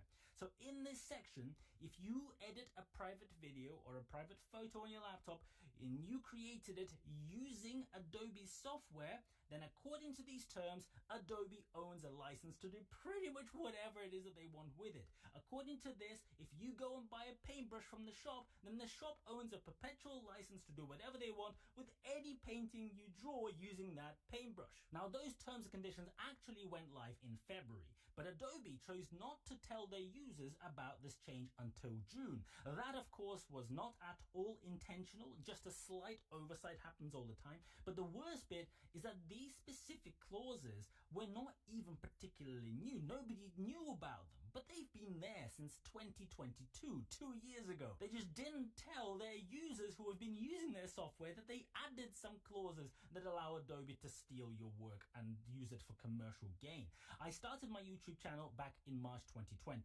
I was an Adobe customer before that, but that's when I really started to use the software a lot more. And back then, the same clause was worded very differently. You see, it said when you upload at the start of the clause, because it only applied to things that you upload to the cloud.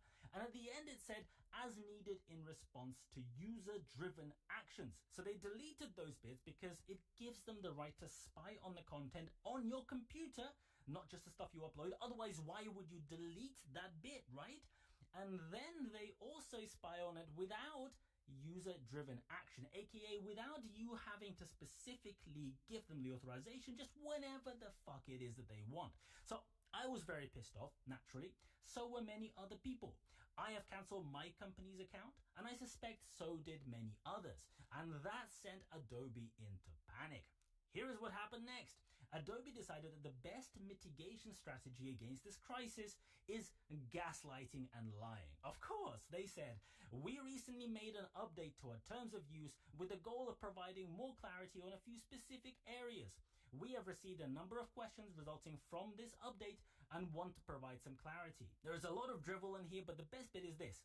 Adobe does not train Firefly generative AI models on customer content, and Firefly generative AI models are trained on a dataset of licensed content such as Adobe stock and public domain content. First off, why was there a need to specify exactly which generative AI model does not use customer data? So Firefly apparently doesn't, but what about the model that they are currently working on and planning to release next year, whatever that's called? Seems very odd to be so incredibly specific rather than just say we don't train AI models. But the really disgusting bit is this. Firefly generative AI models are trained on a dataset of licensed content, such as whatever. And these new terms, the ones that you have to subscribe to, they do what? They give Adobe a worldwide license to your content to improve their services. You see the connection there, right? They technically don't train AI on customer data because they train it on licensed data only.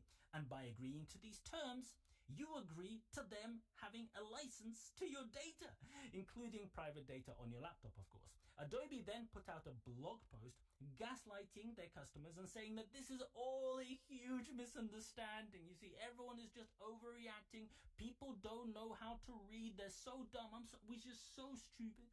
This is completely not at all what Adobe wanted to do. That's not what the terms say, even though that is exactly what they say. They absolutely did not try to steal your content through the back door so that they can increase massively the training data set for their AI models. Adobe wants you to believe that their army of lawyers sat there working on these terms and conditions, and they genuinely did not intend to make these terms give them a license to your work, even though that is exactly, specifically, expressly what it says black and white in those terms and conditions. I personally don't believe that shit for a second. So then Adobe published a blog post to help clarify the changes. Except this blog post specifically didn't address section 4.2, which was the main problem. Massive gaslighting. Then Scott Belsky, the chief strategy officer from Adobe, replied to my tweet linking to that blog post saying, every cloud service requires a license solely for the purpose of operating, blah, blah, blah. I replied to him saying, I give precisely 0 fucks about Adobe's clarifications or blog post. You forced people to sign new terms. Legally, they are the only thing that matters. And the reason I said that is because that is exactly true. When you go to court, that blog post is irrelevant. So, Adobe was saying that everyone completely misunderstood the terms and we, the customers, just don't get it.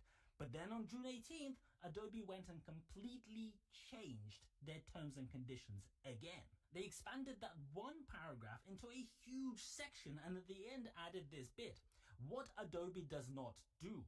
Under this clause 4.3a, we do not have the right to and will not use your content to market or promote Adobe. We will not use these rights to train generative AI models on your content and will not use the sublicense rights to have anyone else train generative AI models on your content except at your specific request. So this new text is extremely clear. But why did it take public outrage for them to write that text in the first place? What was the original text for? Why did the original text give them that license to do whatever they want? Was it a genuine oversight, or did Adobe try to fuck their customers on purpose? But then when people actually read the thing and said, you know what, no thank you, a lot of people canceled their subscriptions. And then Adobe was forced to do an emergency 180-degree turn, realizing they're not going to get away with it. Well, I wasn't sure if it was an oversight or this intentional thing until I saw how Adobe went about explaining these new terms. Hi everyone, my name is Jessica. I'm a lawyer from Adobe's legal team. I've been helping to clarify Adobe's terms of use with input from members of our community to make sure the language is easy to understand.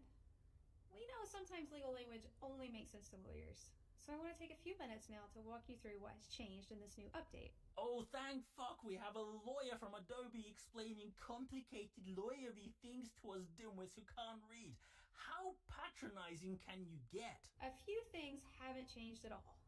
Now we just say them even more clearly. Oh yeah, by more clearly, do you mean that you wrote the exact fucking opposite of what you wrote 2 weeks ago after this whole thing exploded in your face? I mean, just look at this video. I can't even explain precisely what it is, but is it just me, or have you ever seen a person who sounds this disingenuous? This is like 11 out of 10 disingenuous. Every single word coming out of her mouth sounded like a forced lie through the teeth. So to train their AI, Adobe only uses stock photos and stock video on their stock website, plus other content that is either free of copyright or that they licensed elsewhere. Now, I am sure that all the people who have submitted their photos to Adobe Stock over the many, many years are really happy about the fact that Adobe has now decided it's fair game to steal that content so that they can train the AI models to eventually replace the content and not have to pay the professional photographers royalties, because they can now generate those same images that they're selling for free using their AI tool. Did Adobe pay extra to the content creators for this? No, they did not. Did the creators knowingly consent to this? No, they did not. This, of course, is in no way fine nor ethical, and if you uploaded photos to Adobe Stock, say 10 years ago when it first launched, way before anyone talked about AI or generative models or whatever, because you were a budding photographer, you were starting out, you were trying to make a few dollars in royalties from people licensing your photos, I have a funny feeling that when you signed up, approximately 100% of the people who did it, who uploaded their photos, did not knowingly consent to their content also being used to train Adobe's AI to replace their content. In their Twitter post, Adobe said, "Today we announce an update to our general terms of use for Creative Cloud and Document Cloud customers that makes the language easier to understand, including how we handle your content." I am really sorry, Adobe, but fuck you for gaslighting customers and pretending that your customers are dumb. When you delete entire sections of your terms and conditions and then replace them with the exact opposite of what those things said, that is not making language easier to understand. It is being found out and having to backtrack with your tail between your legs because your customers called you out for your bullshit. And here's the thing. The new terms are really clear. They could not be more clear on what Adobe will not do with your content. I mean, they did eventually get there. Great. But what happens when the next opportunity to fuck their customers turns up? Today is generative AI. Tomorrow it's something different. Adobe has shown that they as a company give absolutely zero fucks about their customers. They wanted to steal the customer's data to add to the data set on which they will then go and train their AI models. And then when this whole thing went absolutely bananas, they had to cancel those plans when they were found out. They already use Adobe stock photos to train their AI without those customers expressly wanting that, because when they were uploading the photos, AI wasn't a thing. And that will ultimately mean that people contributing the stock images to that portfolio will eventually be replaced directly or indirectly by the AI that Adobe is training on that data. A few days ago, the US government sued Adobe because it is extremely difficult to cancel a subscription. And most customers are not even aware that they are actually signing up to an annual deal because it's hidden in the small print. It's not obvious. It's always advertised as a monthly subscription, not as an annual package. I think if you click around enough as a personal user, there was a way to find out how to cancel it. But if you have a business license like me, you know what? There is no way at all to cancel your business license online. Nothing. It doesn't exist. The chat, they just hang up on you the moment you mention it and they don't answer. I know because it happened to me twice. There are 100 ways to buy a license online. Buttons everywhere. Buy more licenses. Come on, spend more money. But there is not a single button anywhere in your account to cancel. Your only option is to call them. I managed to get through to a human on my 4th attempt. And then, of course, they give you the whole spiel about maybe you want to stay, it's pretty good software, maybe you can do a deal. It's an absolutely abysmal, disgusting practice. And the reason that this is how Adobe does it is because it is the opposite of being transparent, which is what they say they are. It is the opposite of giving a shit about your customers. It is dirty. It is disgusting. It is just trying to prevent people from leaving. If Adobe really cared about their customers, why is there not the same level of ease with canceling your subscription as there was with signing up for it in the first place? Why do you have to phone someone to speak to them? Why? Why is there a minimum 12-month term for what is a monthly subscription? The answer is Adobe are a bunch of greedy fucks that only care about squeezing more money out of their customers, whatever the cost, whatever. It doesn't matter if the customers are getting screwed. 10 years ago, you used to be able to buy Adobe software. You could go and buy a CD, stick it in your computer, and you could then use the software for as long as you want. You owned it. Now, that option doesn't exist. You cannot buy the software. You can only rent it by buying this monthly subscription fee. This is the first video that I made on my channel without using any Adobe products. I use DaVinci Resolve for video editing. It works on Windows and on Linux, works really great. In fact, it's actually better, but that's probably for another conversation. And I use Affinity Photo instead of Photoshop. Would really highly recommend that as well. You can buy both outright, relatively cheap, no monthly subscriptions, perfect. On my Linux system, I used Krita for photos, also very good. And you don't give any of these tools a license to fuck you over and steal your content in the terms and conditions. A few years ago, content creators did not really have a choice. Adobe products were so far ahead of any competition that if you were a professional, if you were making content, you just had to pay Adobe. Now the game has moved. It has changed. Maybe there is a 0.1% slither of Adobe's customers who are so extremely specific in their workflows, who are so advanced, you know, that they have to use Adobe. Sure. But for the 99.9% who don't need those extra frills, all the super ultra complicated things, people like me, you don't have to pay the Adobe ransom.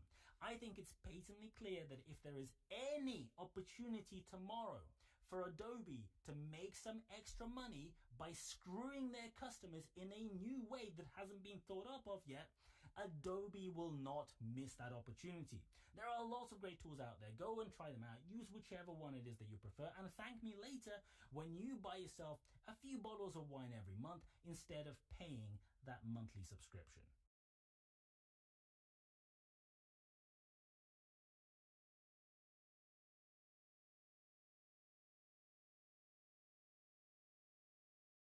And they wanted to charge us $200 for that ding. Also, they never addressed the problem we sent it in for, only that thing that they decided to find. Connector broken, also don't know what that's referencing. No idea what that means. Everything, there were no broken connectors when we sent it in. System noise. Okay, don't know what that means. Yeah, gap abnormal. What does it mean? It felt like a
Specs for NVIDIA's upcoming RTX 50 series Blackwell GPUs have allegedly already leaked, thanks to reliable tipster Kopite7Kimi, which is how I will pronounce it, always. Kimi has claimed the cards will be based on the GB202 and GB203 GPUs.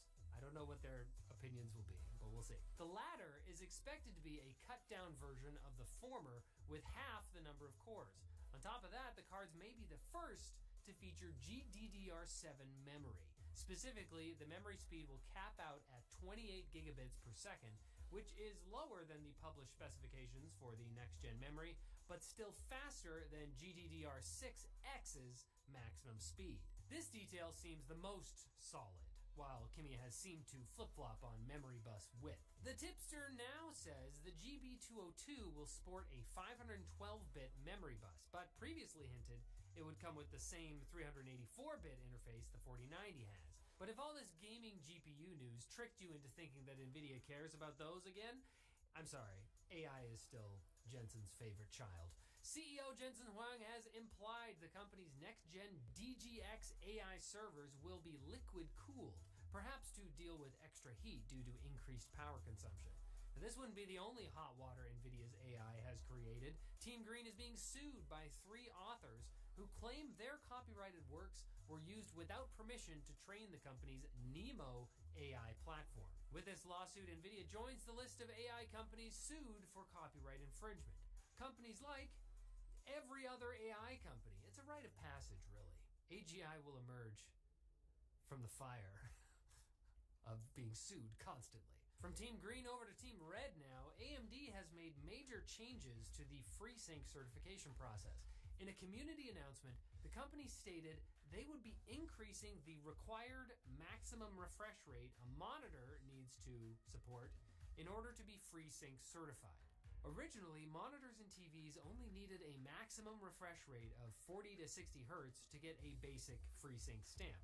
But now, the minimum certification requires at least a 144 Hz maximum refresh rate. Meanwhile, FreeSync Premium certification used to just require a monitor that can go up to 120 Hz. But now, that's only true for displays with horizontal resolutions of 3,440 pixels or above. TVs or monitors below that resolution must have a maximum refresh rate of at least 200 Hz. The Premium Pro has also changed to match Premium, but with the added criterion of HDR support. Now, these might sound like huge and confusing changes, but they really just reflect today's most common refresh rates in desktop gaming monitors. It's super common now to find budget gaming monitors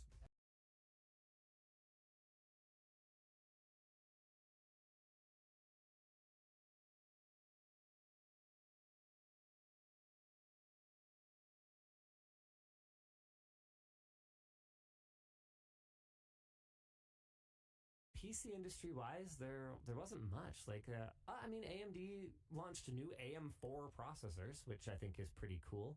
I got a little bit of lineup. The 4070 Super has 12 gigs of VRAM. It is a $600 card with 12 gigs. And I get it. It has a 192-bit bus. So if they wanted to strap more RAM to it, they would either have to do some kind of some of it would run at half of the bandwidth or something, or they would have to double it entirely. They'd have to do 24 gigs of VRAM. We've or had something wired like buses for a long time, though. Well, that's what I was going to say is, I mean, you could also make the argument that it is a $600 card with a 192-bit bus. That is would be equally outrageous. Yeah. Not that so very long ago. Yeah.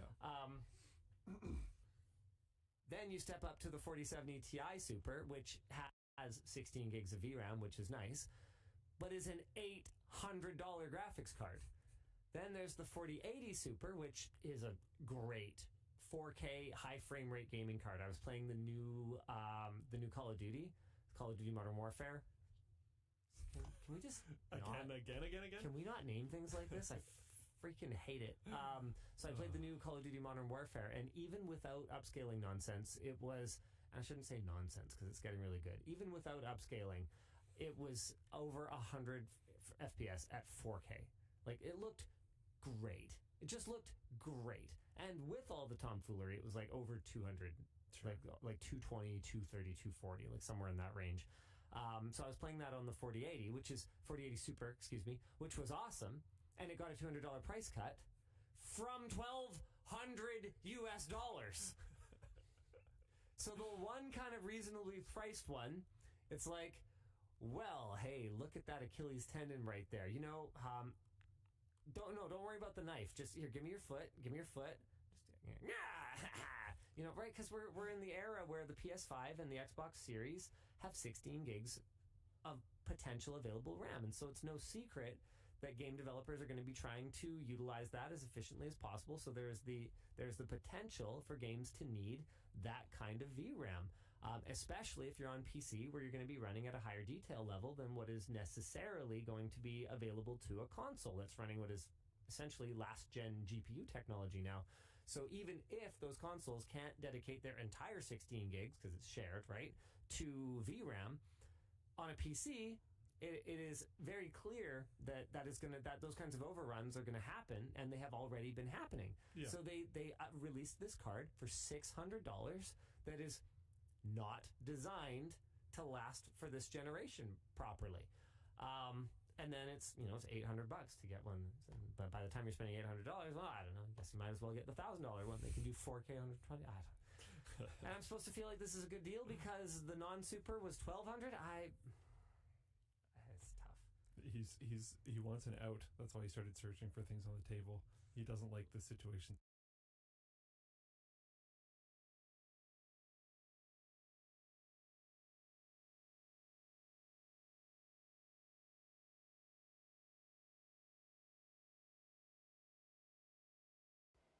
Oh no, it's Reladle. Yeah, I can't do it, man. I can't do it. I don't know who Two Door Cinema Club is. Sorry, no disrespect. Okay, Reladle, you're cooler than me. You're cooler. You know cooler artists than me. As a result, I can't play your game. Damn, that's sad. POV, your online dating profile lists your number one hobby is listening to music. Moving on. Okay. Sort these statistics about sleep surveyed from U.S. adults from highest to lowest. Percent of adults who wash their pillows at least every 3 months, I'm going to hope that that's pretty high. Percent of adults who never wash their pillows. Well, that's actually, now that I think about it, I don't wash my pillows. I wash the case. And then when the pillow turns too yellow, I just buy another one. Yeah, I got to think about that one. I thought they meant pillowcase, in which case I'm like, you should be washing that more often for sure. I love when someone throws out 3 question marks thinking they're going to be part of like the majority that's like, what? And then everyone else is just saying +2, so they've outed themselves as the aberrant. It feels damn good, man. Percent of U.S. pet owners who sleep with their pets. Percent of U.S. adults who use devices with screens while falling asleep. Percent of U.S. adults who use music to help them fall asleep. Percent of U.S. adults who rarely or never wake up feeling well rested. Okay. So, these are wild cards. I don't know how to take them. Devices with screens while falling.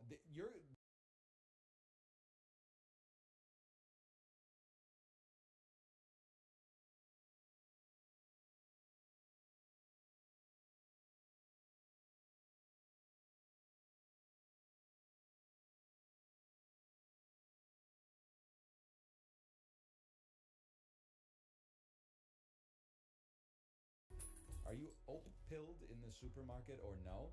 Yeah, I would say I'm ope-pilled for sure. I say ope if someone has to move by me, and I say ope if I have to move by someone, as if it's my fault in both situations. But in my head, and this is perhaps the most disagreeable part of it, in my head, I say ope, but I'm like, it's your fucking fault. People are complicated, guys, I guess is what I'm trying to say. Why not say excuse me? Because it's not the fucking Queen of England or something. What do you mean, excuse me? I don't need to be excused for being in the food aisle at the grocery store. How about you excuse yourself, buddy? How about I just hit you with a little oop instead? I hit people with a pardon. You know what I've noticed? And again, maybe this, I guess I can't avoid the idea that this is, of course, in some ways based on my own personal viewpoint instead of like objective data, right? I feel like people are more aggressively anti-sorry these days than they used to be. My rose-colored glasses nostalgia memory is that early 2000s, you're walking through a Canadian Tire, you get in someone's way, you're like, sorry. They say, no, sorry, my bad, no, don't, sorry, like no problem. Nowadays, I would say like 3 out of 5 sorries are being met with another sorry, which is how I felt like we do it in Canada. But then like 40% of them is like the other person almost taking offense to the sorry, as if it's insulting for me to suggest that a diminutive character such as myself could possibly inconvenience an alpha male such as you inside of the Target or the Trader Joe's, right? So like instead of being like, oh, I may have inconvenienced you and now I'm acknowledging it and I apologize for that. Now I'm saying like, oh, I'm so superior to you that I must have impacted your life in some way. And you're like, that ain't gonna happen. So like 40% of the time I get hit with like you didn't do anything. And I'm like, that's not what we're doing here, man. You're reading too much into the sorry. It's a West Coast issue? It might be. You might be right. I may be crazy. Thoughts on no worries? I'm a no worries user. I'm a no worries main. I wouldn't say I main it. I mean, listen, can I hit you with my sorry tech? If someone says sorry to me, I would say 90% of the time I reply my bad. Even though it's not my bad at all, probably. But I'm saying, the way I look at it, maybe it's the twisted world of my own vernacular. They were nice by saying sorry, so I'm then taking their resignation and I'm saying, you don't get to resign because it's actually my fault, so let's both resign together. It's like the end of the Hunger Games 1, right? Whereas I feel like if I say sorry, I feel like that's a great way to do it. It's like 2 sorries, 2 rights doesn't make a wrong, is what I'm saying. What it gets me, and maybe again, this is like Alexander Hamilton, Aaron Burr coded, like we got a duel to the death. If I say sorry and you rebuke the sorry, that's like rebuking a thank you.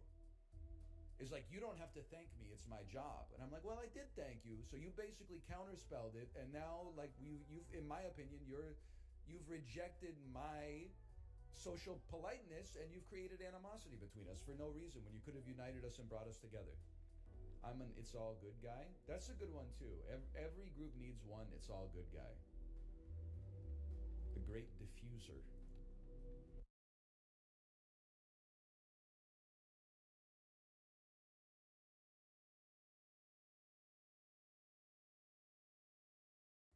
What the heck is the password game? Try it. The password game. The password game. Is it pizzatower.io or is it neil.fun/password game? Dude, what the hell? You ever search something on Bing? Hello, this is Bing. Do you want to play the password game with me? No. I want you to bring me to the password game. Hello, Bing assistant. What is the password game? Hang on, it's typing. Searching for password game. The password game is a browser game where you have to create a password. Just relax, computer. Here's all I know about the password game is that you have to develop a password with an increasingly difficult series of rules to fill. You know, like when you try to sign up for like a website and then you use your password manager to generate a new password and it's like, sorry, that's too long. We only allow you to make passwords from 8 to 12 characters. Then you just type in like a 9-character word and they're like, hey, dummy, you need to use a special character. And then they're like, oh, your special character is too special. Please just use either an exclamation mark or a question mark. We're going to give it a try. Also, I love that this is just on a website that's called neil.fun. We could use more websites like this. This is not the New York Times. This is not, some kind of Amazon roll-up or something like that. It's just a dude named Neil was like, you know what? Let's have some fun. Please choose a password. Thanks, Neil. Okay. Your password must include a number. Thanks, Neil, too, because 1 is too obvious. And it must include an uppercase letter. Okay. Capital T? No, that's too obvious. Capital H. Your password must include today's Wordle answer. Bro, really? Hang on. Let me get a screen region going on. Wordle. I didn't know that was coming up next. First word. Among. Can I? Among. Submit. There is an N somewhere. It's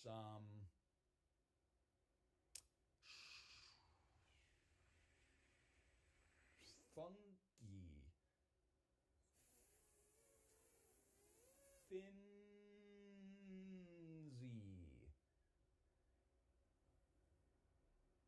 Gnarly.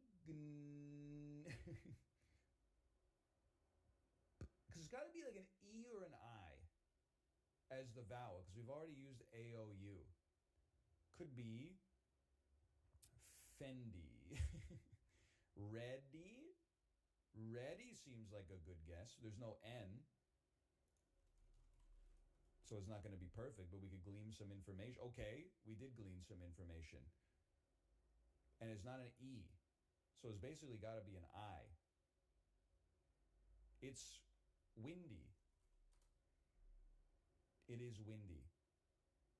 Okay, now hang on. Take me back. 100% win rate on Wordle. Why does that sound wrong to me? Streak of 1. I told you, I'm not a poser. I don't pretend to not play Wordle and then play Wordle on the side. How pathetic is that energy? June, Pepsi. I'm going to say Windy June Pepsi. It sounds like an indie folk singer. Your password must include the name of this country. Okay, here we go. To me, this looks like the United Kingdom. They got GeoGuessr inside my password game. This is crazy. Maybe, no. These signs look a little bit more Swedish to me. Also, we can see the name of the road. To me, this looks like the Netherlands. Netherlands.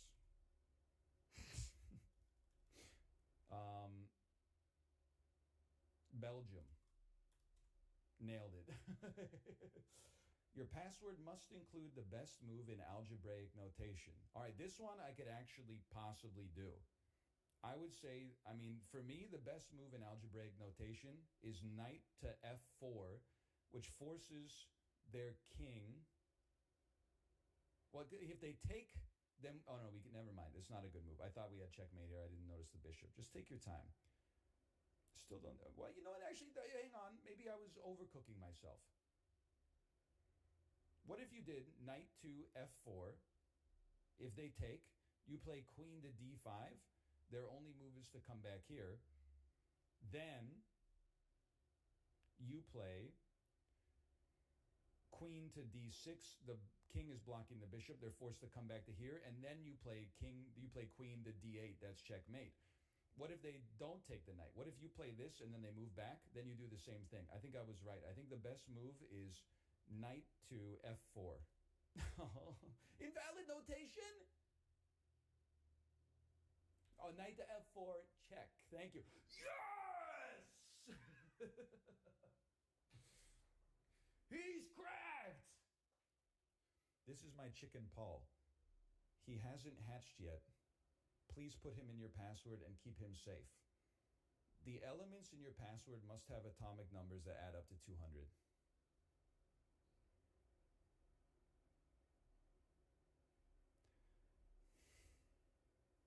Interactive, I'm on my phone now. Periodic table. No, not for kids. Don't insult me. What the heck is, okay, so helium is 2. And then vanadium is 23. So we're at 25. Then add in a nitrogen.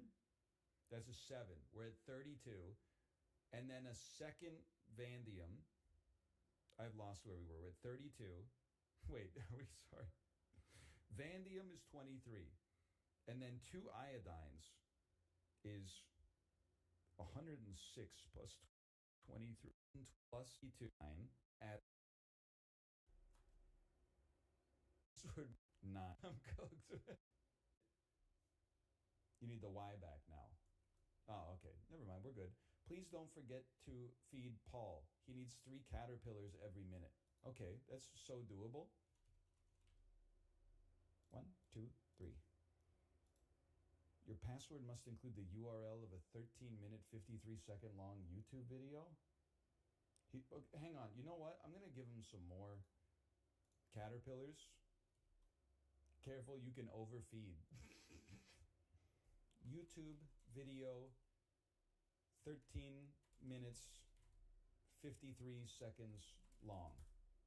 13 minutes, 53 seconds clock timer. Excuse me, this is 14 minutes and 4 seconds. What a scam. Bro, this is impossible. 13 minutes, 27 seconds long video. It's 13 minutes, 28 seconds, but whatever. Please look for Paul is dead. That's going to return too many results, man. Bing.com. I don't want to ask you something. I want to search. Paul is dead. Paul is dead. Mike Williams, Paul is dead channel. Check on the chicken. Okay, I know you don't have anything on the screen right now. He has 2 caterpillars remaining. Yum, yum, yum, yum. Okay, I'll give him a few. I'm going back to Bing. I'm using the Bing search assistant, okay? I'm chatting with Bing AI. Can you find me a YouTube video that's exactly 13 minutes and 53 seconds long? Maybe we actually have some use for AI here. They're searching for YouTube video. I found a video on YouTube that's exactly 13 minutes and 53 seconds long. Okay, I click on it. It's 14 minutes and 4 seconds long. You suck. You actually suck. AI is not good. It literally just searched for what I searched for and went with the top result. To 20 piece or not to 20 piece by the Library of Laterno. To 20 piece or not to 20 piece. Library of Laterno. I needed chat's help with this one. Bro, why is Bing so ass at searching? Like, oh, it's me. Okay, hang on. Now, I got to go back to the password game. There's no caterpillars left. Paul has starved. I died. What happens after Paul starves? Game over? Like you died? You have to run it back? Son of a bitch, man. Okay, we go again. Your password must include the current phase of the moon as an emoji. Right click emoji, waxing gibbous. I'm proud of myself for knowing that it was waxing gibbous, okay? This is Belgium. We know that, oh, sorry, it's a new one. All right. This is Denmark. He's fucking cracked, bro. He's fucking cracked. Okay, now my ass needs a 14-minute and 24-second long YouTube video. I don't think I'm capable of doing this myself. Bing won't fail you again? Okay, hang on. YouTube video, 14 minutes, 24 seconds. 14 minutes and 24 seconds clock timer. It's 14 minutes and 35 seconds long. Every second counter, you freaking suck. 14 minutes, 24 seconds of metal and ambiance. Oh, come on! 2, 1. It's 14:24. F11, control. Thank you, Dr. Levitt and Mr. Hard. Take me back to the password game. Paul is not starving to death. I copied the name instead of the, you just got to give me a second here. I copied the name instead of the URL. Bro, why, somebody, I'm being sincere with you. When I copy the link, it pastes as the title. What are you doing to me? Bing, you're oversimplifying things. It's like Bing is like you don't want the link. You have to control Shift V. Okay, I got there. But I got to keep feeding Paul. Just give me a second, then I'll get the screen region back up here. Paul, you're not starving on my watch, okay? You're not starving on my watch. A sacrifice must be made. Pick two letters you'll no longer be able to use. Z and U. Sacrifice them. Oh. I'd like to...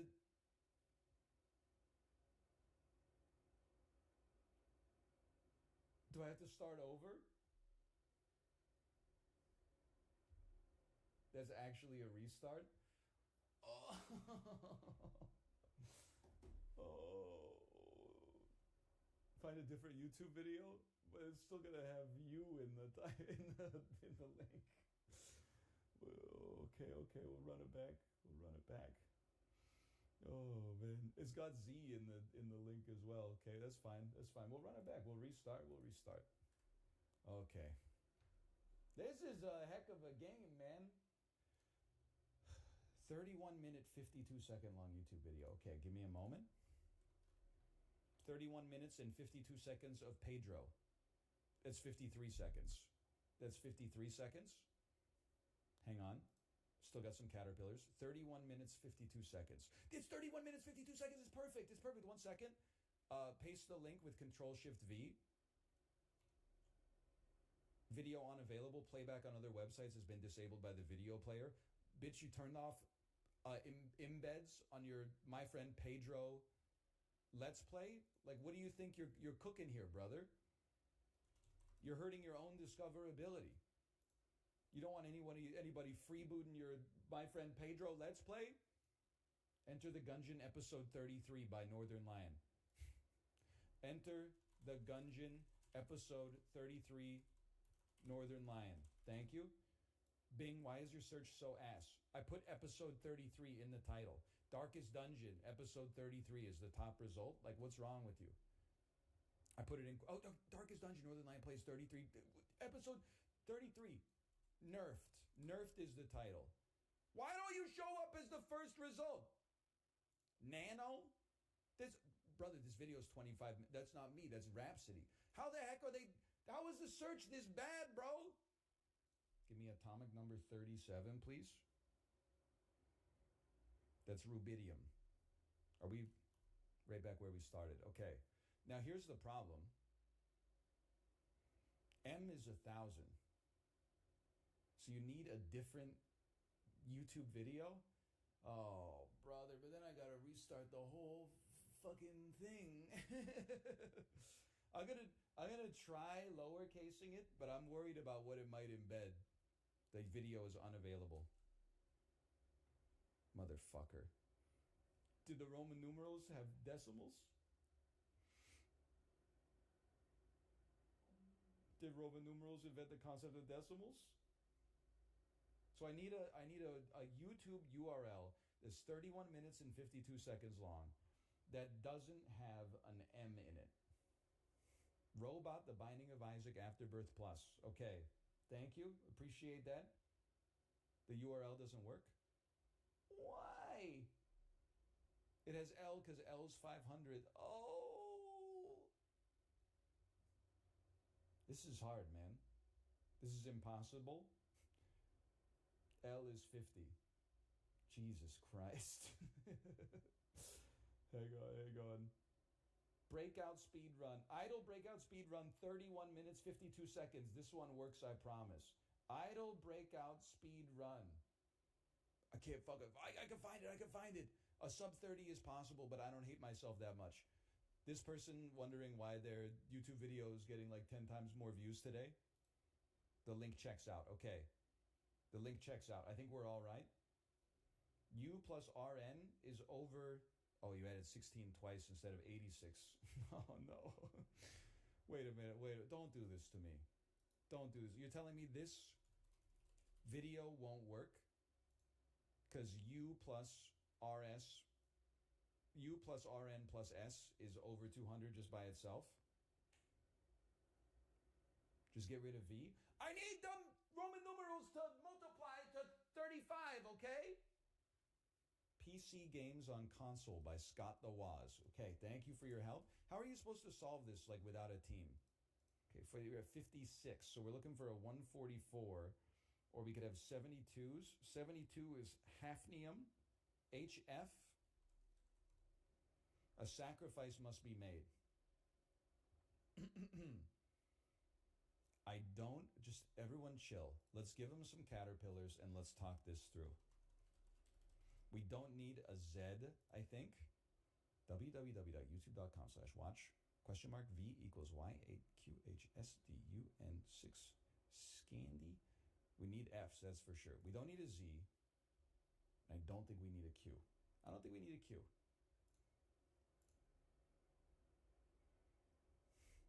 Okay.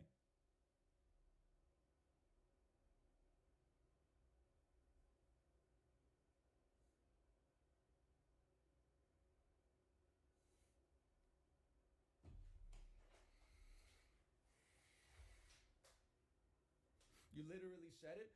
Brother, there's a lot of moving parts involved, okay? Gotta find another video. I almost feel like we gotta just start from zero because but then if you start from zero, you gotta go through all this shit all over again anyway. The problem is we need to find a YouTube URL with no Roman numerals and no Q's or Z's and like limited numbers. Brother, I think we got to start over from zero. I think we got to start from zero. Use something other than YouTube. You got to learn how to read the fucking instructions. Thanks, Neil. 1. Okay, we need a 3-minute and 35-second long YouTube video. This is where shit gets crazy. 3 minutes, 35-second timer presented by my timer. Why is it 3 minutes and 36 seconds long? 3 minutes, 35-second timer. Me and my best friend Amy. Okay, congrats for you. Congrats for you playing a freaking song from the Cranberries that's going to get me DMCA'd. Things that made Gotham Chess famous. New video, 8 minutes and 16 seconds long. How is that relevant to what I put in here? 3 minutes 37, 336, 336, 336, 336, 21, 101, 336. 335, that's actually 344, 335. A 3 minute and 35 seconds video of me eating an egg. 10 views from 2 months ago. It doesn't appear to have any Roman numerals in it right now. Does the video check out? It confirmed checks out, okay? The Roman numerals must multiply to 35. A little help? X. X is a Roman numeral. Remove 1 from the first. No offense. Do you know how multiplication works? It's different than the one that looks like this. Okay, we gotta cut this. It simply will not work. Okay, so you gotta go. It's 23 plus 111, which is 134, plus 39, 173, plus potassium, 192, plus fluorine, which is 9. It's 201.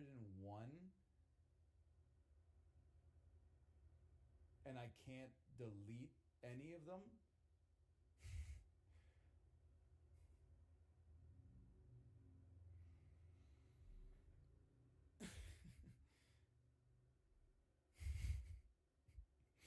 I can't. I don't think I can do it, man. I don't think I can. I don't think I got it in me. Can you just allow me? You know what? I really don't want to have to find another. Oh.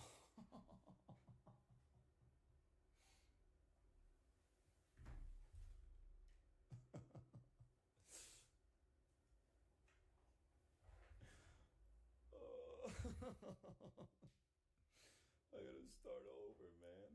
I gotta start over. Why did I delete that fucking Q like 2 runs ago?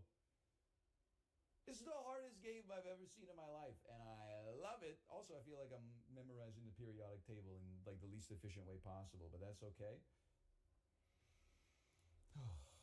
I gotta see Dan play this, man. Okay.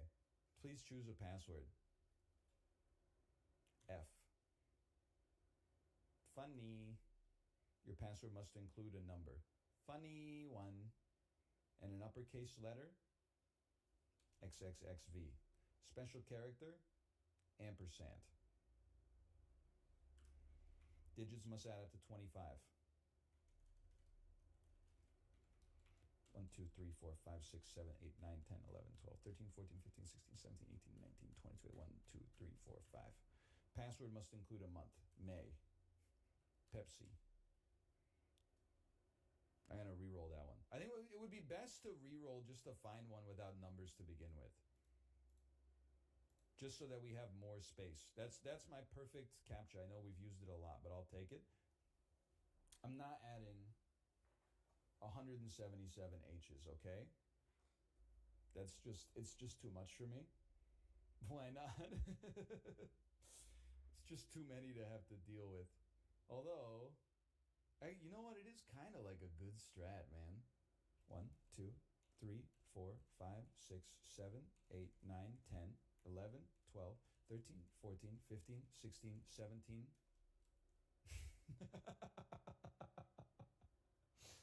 All right, every neon is 10 and the nitrogen is 7. Let's play Dark Souls 2, episode 3 tests. Thank you. Thank you so much. Paul's safe. Let's play Dark Souls 2, episode 3 tests. That's me. 23 minutes, 25 seconds. 150,000 views from 9 years ago. Okay, now everybody slow your roll. We can't quite take an F. Can we take a U? No.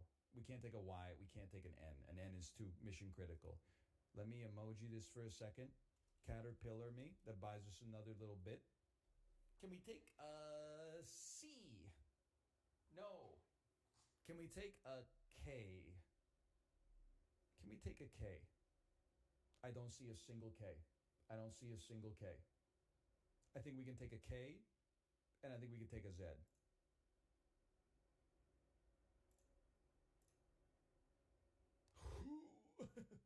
Your password must contain twice as many italics as bolds.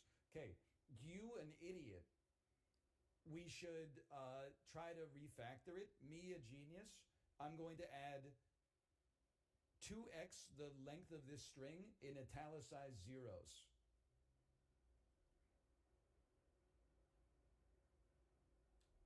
Are we good? At least 30% of your password must be in wingdings.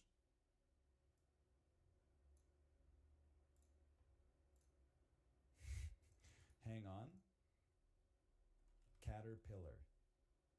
Your password must include this color in hexadecimal. I can do this. Turn this off. Right click. Save as. No, give me a second here. Paul's still chilling. Paul's doing great. Not okay. Snipping tool. Windows snipping tool.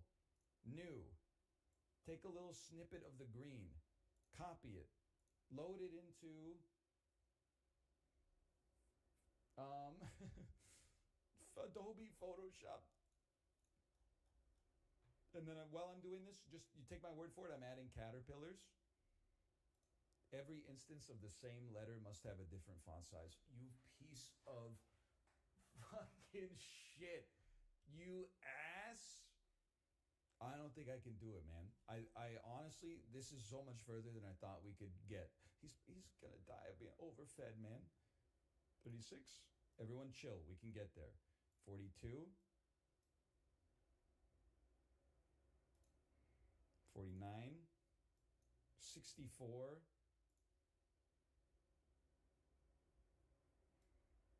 We can't get there. We can't get there. There's not enough.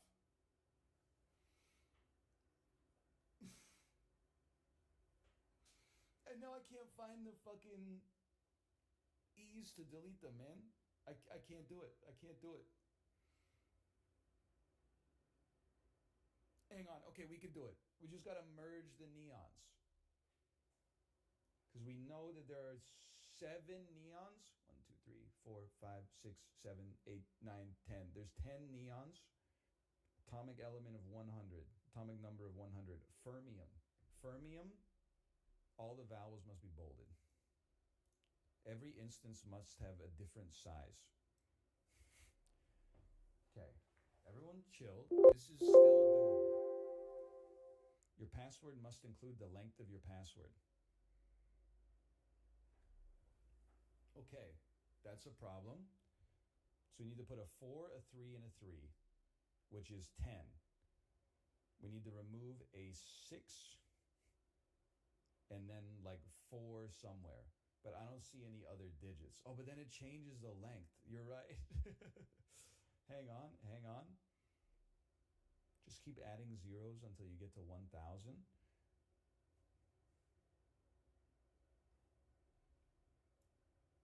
How do I even get to my wingdings, though? Like, where are they? There they are. You want them to be italicized? I don't think they have to be italicized. Just italicized has to be twice what bold is. But we can add as many like normal characters as we want, right? That's correct. A lot of you motherfuckers aren't reading the rules of the assignment. I guarantee you're programming something fantastic, but because you didn't actually read the specs properly, your ass is getting like an 80 instead of a 95. You got to do exactly what it says on the spec sheet, okay?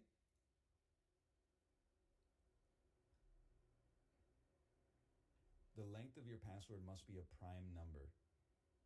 Well, that's going to be a pain in the ass. You need that 6. It's for the hexadecimal code. Wait a minute. Does that mean I go back? You had it?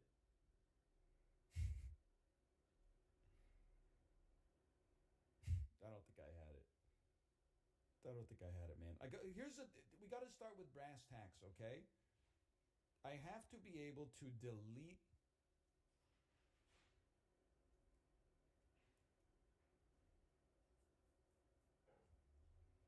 everyone chill.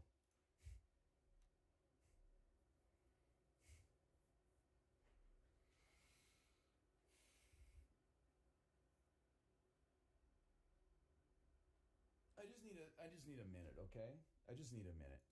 I just need a second to decompress from this because it's a lot. 1001 is prime. Okay. No, it's not. Okay.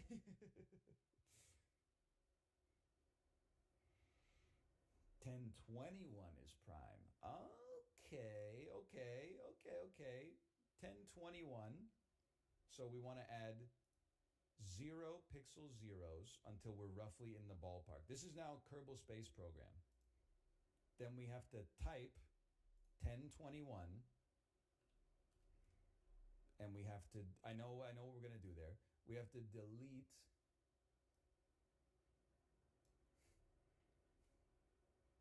four ones.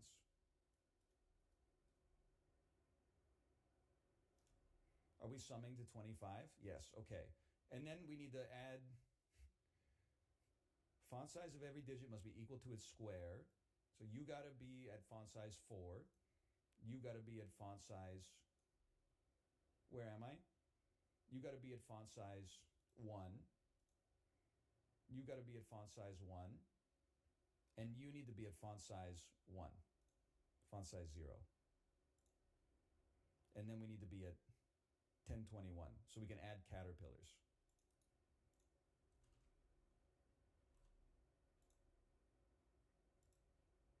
Your password must include the current time. Okay? Your password must include the current time.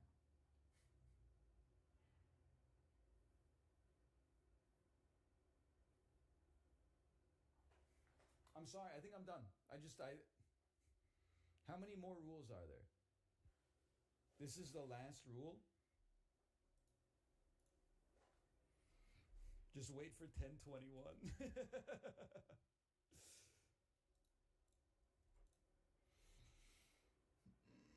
Okay, so the current time is like 1:21. It's like, I don't know if it could be like a worse time. It's like I gotta, by the time I finish this, it'll probably be like fucking 124 or something like that. If even. Well, we have to do it fucking fast because pretty soon the tens column is gonna start getting one higher, and when it's incrementing higher, then I got less room to delete ones. I can get a new color. That's gonna fuck this whole thing up, man. 130 isn't too bad. It's true. Hang on, we could plan for 130. Step one, figure out how many ones you got in reserve here, okay? 2. That's bad. You can wait until 2 p.m. Suppose that's true. I'm also thinking, isn't there... Let's say we waited till 1:30. We need to be able to delete 4, so we'd need to get a hexadecimal code that has a 2 or lower. So here's a question for you. I don't know hexadecimal codes well. What do the numbers code for? Like if something is really dark, is it all F's or something? And if it's really bright, is it all zeros? We want one ideally that's all letters that are not K or Z. And we only get one shot at 1:30. Then it goes to 1:31. Otherwise, we're waiting until 2 p.m. I'm worried he's going to overfeed, man. Okay, hang on. I'm going to my hexadecimal. I'm rolling.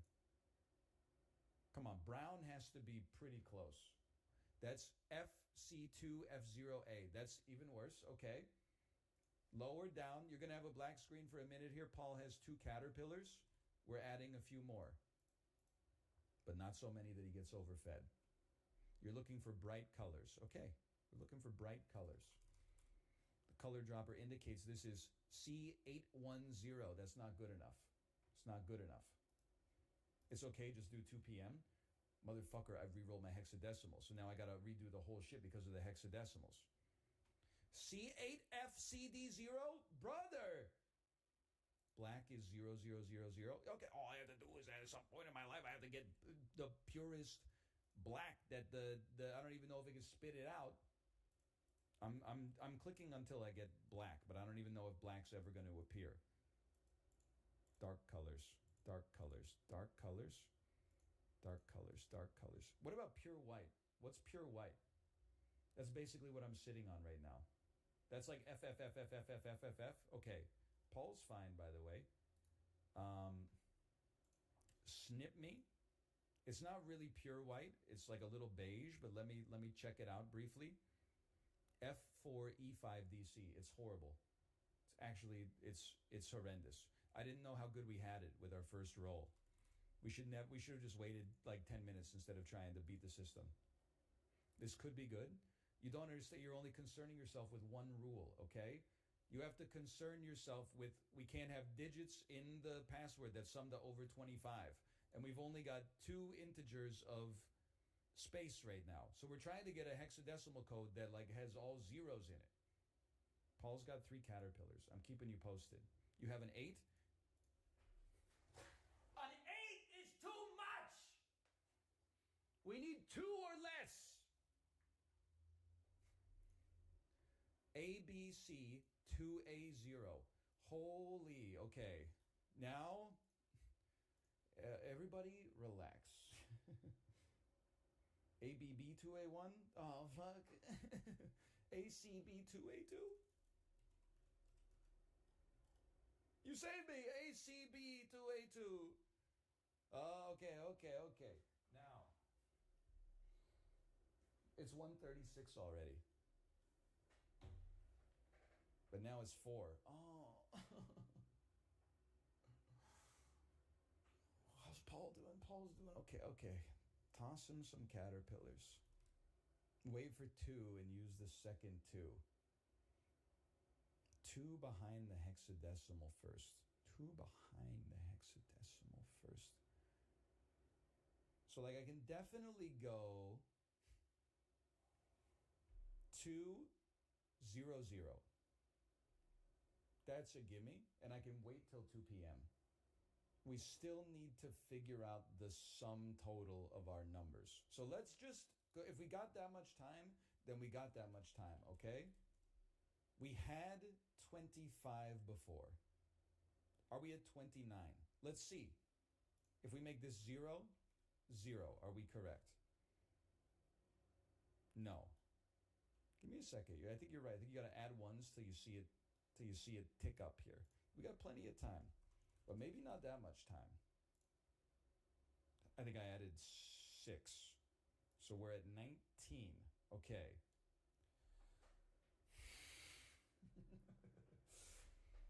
So wait, hold on. I got to remember what the hell I'm doing here. We're at 19. The password is going to say 2 o'clock, but we need to get the font sizes right, okay? Can he do it? It's tough. We're going to wait. We're waiting until 2. I'm sorry. We're waiting until 2. We're feeding Paul. In theory, since we're at 19, we should be able to just delete these 2 ones. That takes us to 17. We can check that by placing an 8. That's correct. Okay. Then place an 8 at the end, or anywhere. Place an 8 here, and then set it in size 64 font. Now we sum to 25. What happened to my YouTube URL? Not there. Okay, we're back. Control C it. Fuck off with the Paul stuff. That's easy. We need detail-oriented individuals to pour over the password line by fucking line, okay? Forget about the fucking copy-paste. You could save 0.2 seconds on every single caterpillar. Help me. Just do the rules so we can see. We can't, because if we put the current time, then we got to make sure it's a prime number and also include the length of the password just to see this. That's like 1,000 things. It's borderline impossible. Second A. Okay, 64, 49. That did it. You saved me. Whoever said second A, you did an amazing job. Okay, the font size of every digit must be equal to its square. That means all 2s must be in size 4. All 0s must be in size 0. We could probably just, because I know it bothers you guys so much. Now we can focus a little bit on the caterpillars. Okay, now let's think straight, okay? At 2 minutes, or at 2 p.m., we want to be on 1021, but we need, did we already write 1021 at the back? That's exactly what we're looking. Okay, so we just want 1 caterpillar at a time, and we wait for like 151.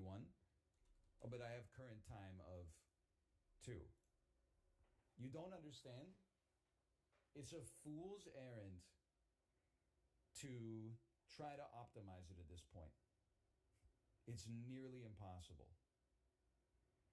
It will take us half an hour to try to hit a timer in 4 minutes. It's not the right thing to do. Sometimes you just have to be patient. Think of what like an astronomer must have gone through in the Renaissance. You want to test your theory about like what the size of fucking Saturn is or something like that? Your ass has to wait 71 years for Saturn to rotate past the sun so you can have 30 seconds to do trigonometry or something like that. That's what we're doing right now. This is for Galileo, okay? This is our wind condition. All we need is for the Earth to rotate a little bit. We're just going to keep it zuzzy at 3 caterpillars. Now, if the caterpillars do not, if this doesn't solve immediately at 2 p.m., then I will cry. I'm not augmenting it at 152, okay? I'm not 152, we can do it. No. Fuck you. We're not trying to skip 8 minutes. We're sitting here. You're exercising. This is what it was like, okay? In the year 1996, your mom says, I got to go to the bank. Your ass goes to the fucking bank. You sit in a little chair. There were no ATMs, so you waited 35 minutes for the teller to actually get to you. Your ass just stared straight ahead at nothing for 36 minutes, okay? We don't need to look at our phone. We don't need to eat dinner with, Kakao Talk open, YouTube on, Spotify playing over the speakers, tapping our feet on the ground at the same time, flicking ourselves in the wrists. Everything's okay, all right? We just need to wait for 8 minutes to come around. 9 minutes, sorry, 9 minutes. And if it doesn't win at 9 minutes, then we wait 24 fucking hours. If this doesn't work, I am going to cry a little bit. Because this is a big arc, man. Like, we put in the damn work on this one. Remember when I didn't think we could make it past the YouTube video? Also, has anyone beaten the password game using one of their own YouTube videos from 9 years ago as the solution? It's 159. It's 159. Still 115. It's 2. Everybody relax. Is this your final password? Control C? Yes. Please retype your password. Control V. Congratulations. He's done it. With a staggering amount of help. Oh, dude. We were here. Librarian, you didn't have to do that, but thank you. Thank you for the outrageously generous gifted subscriptions. Worthy Llama, thank you as well. I hope you enjoyed that. Young Station, thank you too. I hope you enjoyed it, because we're never going to do it again. /marker password game /moment, please. Hang on, you know what? Maybe this will be it was well worth checking to see if moments exist. /channel. Social links. What the hell is this? Persona settings, stream, clip settings, permissions, raids, squad streams, drops, and rewards. Is Dan around? Can we just get wait, Kate, do you have /moments? Check your quick actions. Okay. Stream manager. I know how to do that. Quick actions. And then I don't see it, so I'm clicking the plus. And I'm guessing that's in community. Here's what I got. Watch party, poll, goals, rated channel, channel points, reward queue, start a squad stream, start a prediction, start guest star. It's dashboard, content, moments, dashboard, content. I'm sorry, I have video producer, collections, clips, copyright claims manager. They just don't want me to have it, man. They don't want me to have it. I don't know what else to say. Got to submit a support ticket. Ain't no way. But here's the thing. You know that you were here. You don't need a /moment to know that you were here. You know it lives right here. Anyway, Kate, are you ready to stream? I'll send you over to my wife's stream if she's ready to stream. If you send them over, I will /moment. There you go. You can get a bootleg /moment from Kate's stream. That's perfect. Hey, X2 Mirko, thank you for the gifted subscriptions as well. Thank you. I had a great time playing the password game. Let's do something tomorrow that is like brainless. Because in particular, there were two things. Again, X2 Mirko, thank you. There were two things that were really hard. One was the moving parts involved with getting a YouTube link with no Roman numerals in it and not so many integers that it caused the sum total of all integer values in the string to add to more than 25. And then also, I just full stop, without chat, I could not have ever gotten the sync at like 1021 characters, like string length. I just never would have gotten there. It being a prime number that also allows you to just, because it's such a low integer value within it as well, I will never play this game again. Anyway, I'm happy we got there. Handsome Pansome, thank you. Thank you for the gifted subscriptions. Tennis, semi-brainless for sure. Semi-brainless. Also, has anyone beaten the password game using one of their own YouTube videos from 9 years ago as the solution? It's 159. It's 159.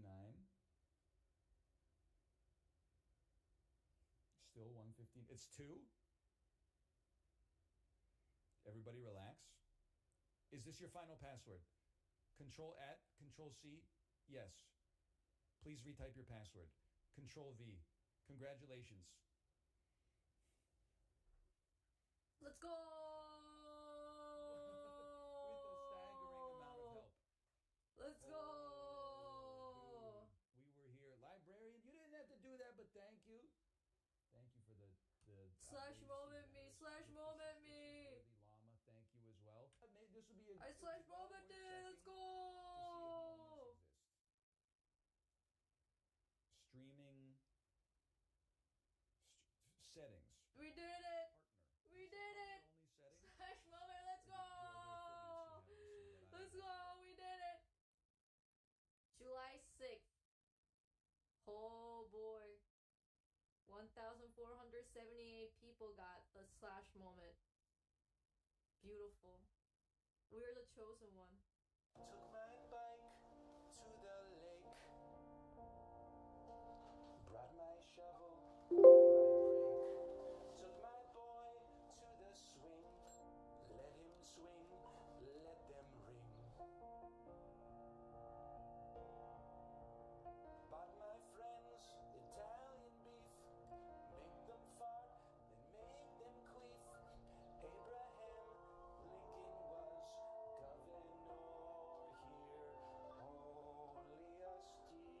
Abraham Lincoln was governor here. Only a steel man can be enough. You know what I'm talking about? Sufjan Stevens?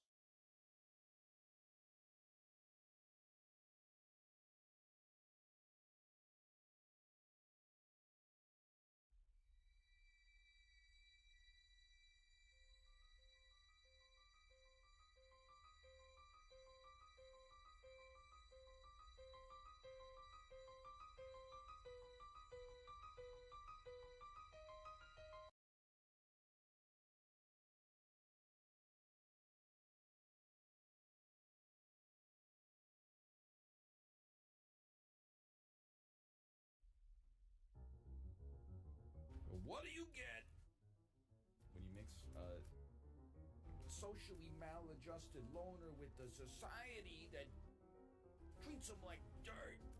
Oh, Tomo, you're gonna throw up in the corner of my office. Okay, let me take a bite of this muffin. I'll clean that up, and then we'll. Whoa, my muffin on the ground. I'm starting to understand why the Joker became the Joker, man. I guess I'll go to the hospital and have them use like an x-ray or something and tell me if my thumb's okay. Come on, dude. It's Tuesday. Relax. It ain't that serious.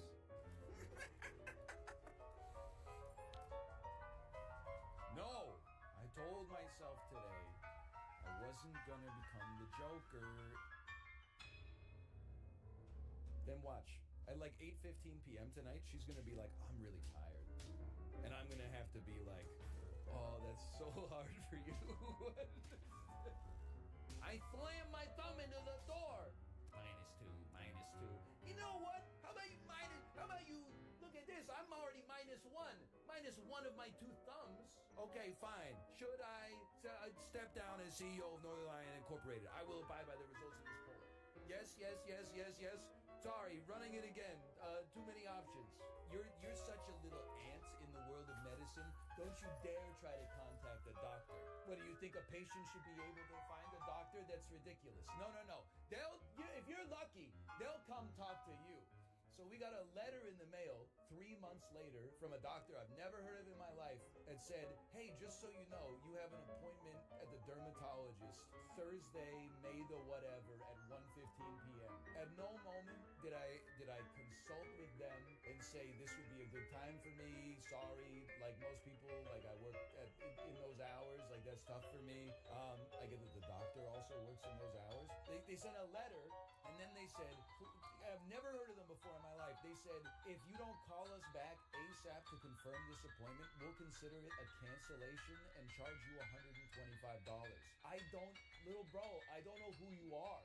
I've never talked to you in my entire life, and you had the audacity to basically send me a threat in the mail? Bro, men are so stupid. And I'm talking about myself. You know, knew today it was gonna snow. Thought maybe we could drive. Woke up in the morning and was like, I'm not driving in this. You gotta be crazy. Instead, I'm gonna drag my daughter in her sled all the way to daycare. It's a few kilometers, whatever. No big deal. It'll be a nice opportunity for like another workout after the Peloton this morning. Pissed off because we were like later than I wanted to leave, so I knew I was going to be late getting to daycare, so I knew I was going to be late getting home and starting the stream. Walked her to daycare, huffing and puffing the whole way, dropped her off at daycare, walked back. Was like, oh, it's freaking 9:30. I'm so annoyed with myself for being late, just annoyed with the day. Threw the sled outside to make sure that it melted so I could pick her up from daycare at 4:30 or whatever. Closed the door before moving my hand out of the way. Crushed my thumb between the hinge and the door. Was immediately like, fuck. That was about 18 minutes ago. I don't think it's broken. You're gonna laugh because of the extended food poisoning bit, which is not a bit, it was my life. But I really don't exaggerate industries. If anything, I actually kind of understate what's going on. I can show you the thumb, okay? It's all taped up. This is after having compressed it for a little bit and put a little Band-Aid underneath the gauze. And I can still bend it, which is, I think, a great sign. But definitely, like, it was bleeding like a son of a gun. And the bottom of the nail turned, like, completely white. So I think that's going to be an interesting kind of narrative arc to follow over the next day. Which is going to be interesting. I think you can tell also, maybe you can't, but I have adrenaline in my voice. Like I'm a little shaky, but not as shaky as I was 15 minutes ago. Let me put it that way. But check it out. I got a muffin. Like it's not 100%. Like if this was VATS, you would look at my thumb and you would be like, this is not at 100% condition. But I really at first I was like, it's broken. The more I sit here and sort of like appraise it, it's not broken. It's a little fucked up, but it's not broken. I can move it. I can bend it. There's not extreme pain. I don't think I'm in shock right now. I don't think I'm in shock. I don't think that it was to that extent. But I definitely think that this hand is gonna be fucked up, dude. I think it's gonna be... This hand is gonna be fucked up for like just a little bit, but that's okay. Holy cow. Why were you in a car? I thought you took the sled. It's the door to my house. I got 3,000 cc's of adrenaline pumping through my brain. I can keep the story straight. You're just sitting down at your PC. What's your excuse? I'm telling you sincerely. I don't need to go to the hospital. I know that's like, just think of the cognitive dissonance that we've created in this community, where people are like, NL over-exaggerated the food poisoning arc where he went to the hospital 3 times, but also he hurt his thumb. He needs to go to the hospital. It's just male bravado keeping him at home. Listen, you can't hold these opposing facts in your head at the same time and assume that they're both true. If it gets fucked up, if the pain becomes unbearable, if the wound starts to smell like almonds, I will go to the hospital and I'll sit there for 12 hours or whatever. Is it throbbing? Oh, it is. Ba-bum, ba-bum, ba-bum. Shit sounds like Miles Teller in Whiplash.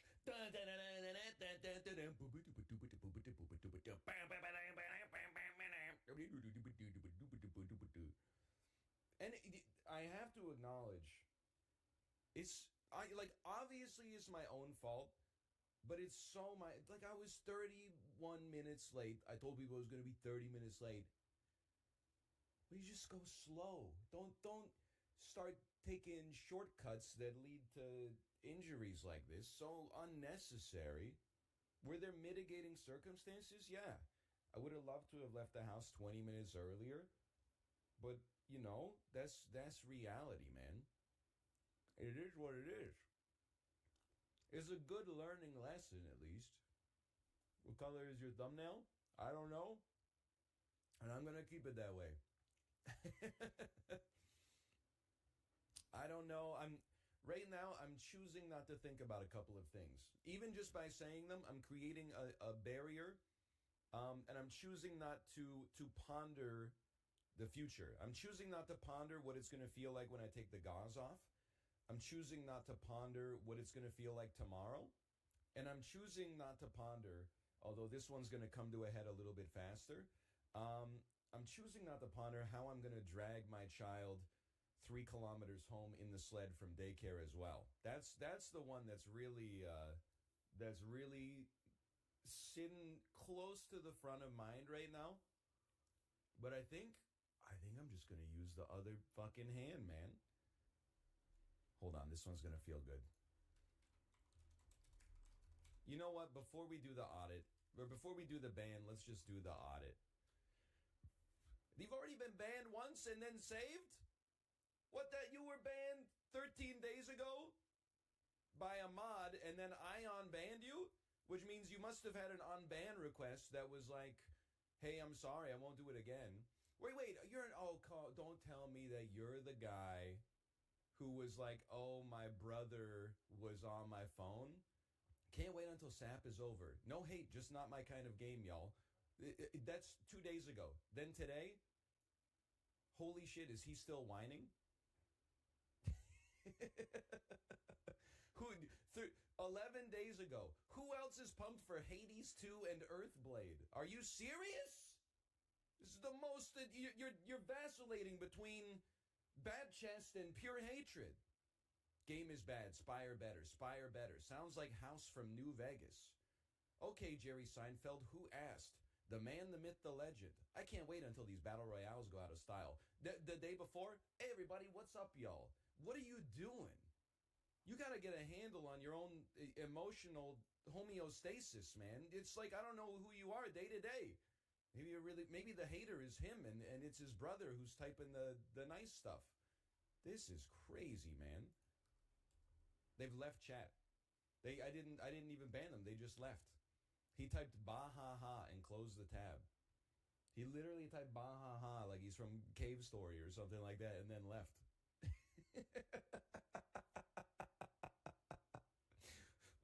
Oh shit, close the tab. Get the fuck out of here. Holy cow. All right, is there a way to monitor user? I want to put them on the manage suspicious user. I'm just going to put you on the monitor link. You will be monitored as a suspicious user. Okay, that's just like, listen, most people don't believe in second chances these days.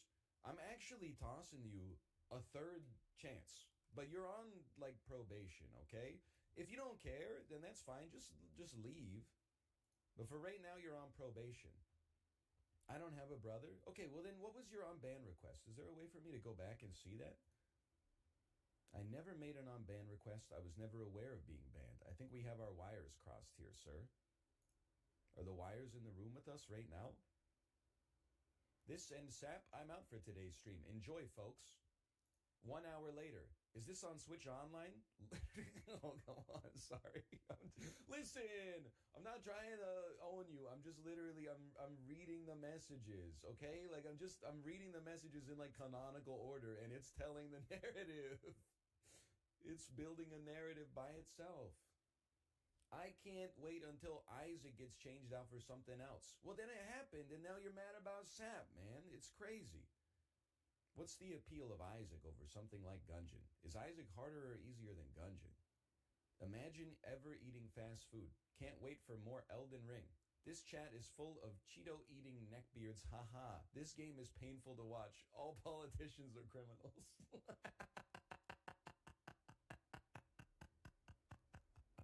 Oh, man.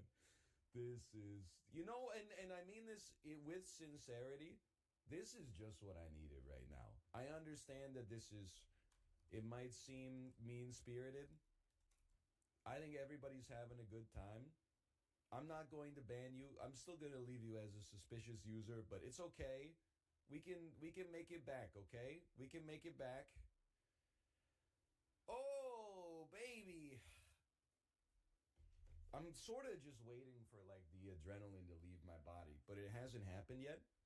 But if I wasn't live right now, I'd just be walking around, like, in a circle in my house, so it's okay.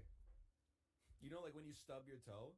I stubbed my toe, like, 2 days ago when the baby was napping, but I wasn't able to experience the pain because the place where I stubbed it was right outside of her room. Oh, Tomo, you're gonna throw up in the corner of my office. Okay, let me take a bite of this muffin. I'll clean that up, and then we'll get started with React Court. Can you guys hear that? You guys ever see Falling Down, starring Michael Douglas?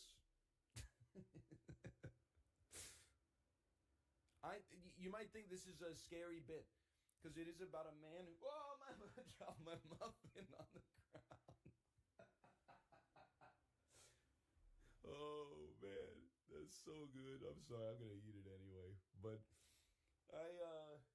you might think this is a cursed bit because it's a movie about a man who gets stuck in traffic, and that's like the last domino, or I guess it's the first domino to fall.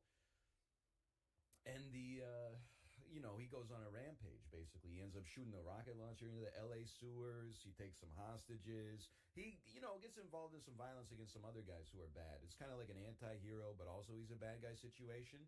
But, like, I'm actually, like, the flip side right now.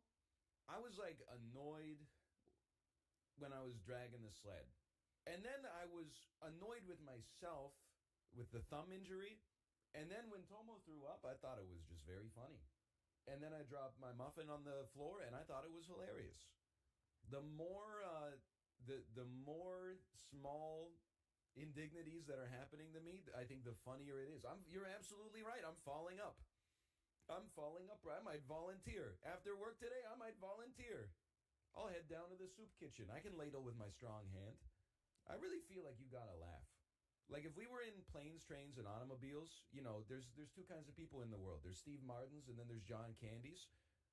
I think I would start as a Steve Martin, and by the end, I would be John Candy. Which, by the way, is kind of the arc that happens to Steve Martin in the movie. But anyway, I am becoming one of the Three Stooges. Can I tell you how comical it is? And I don't know if this is men, or it's just me, or people like me.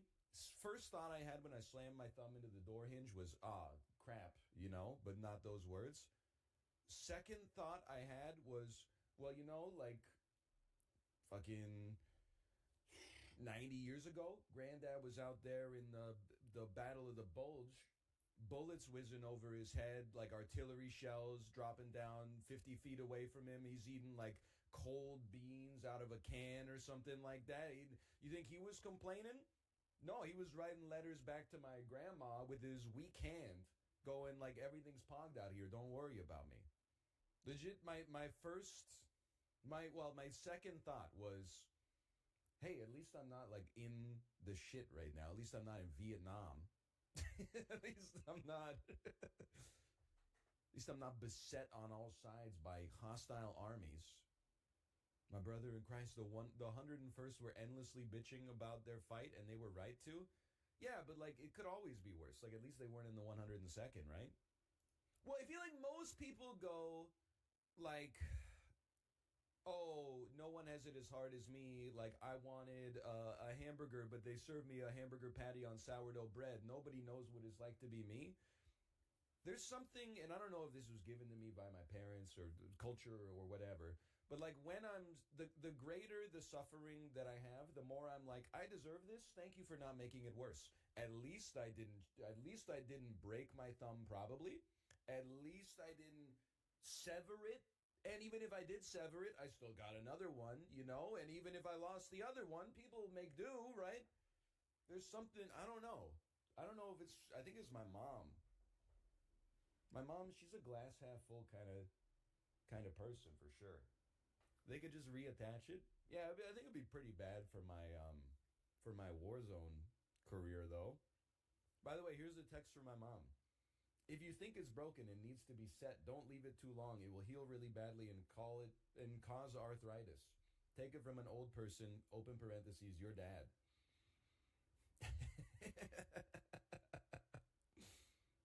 Ha ha.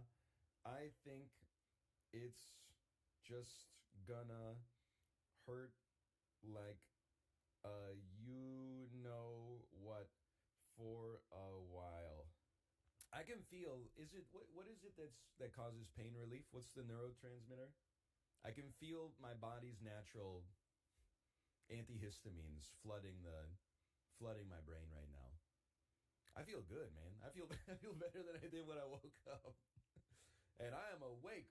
Woo! Kicks like a mule with his balls wrapped in duct tape. Tight, tight, tight, tight, tight. They're called cytokines. That's why you need to take COX inhibitors. Excuse me, are you trying to ligma me in my fucked up state right now? COX inhibitors? Also, where the hell do you guys live that you just like live in a pharmacy?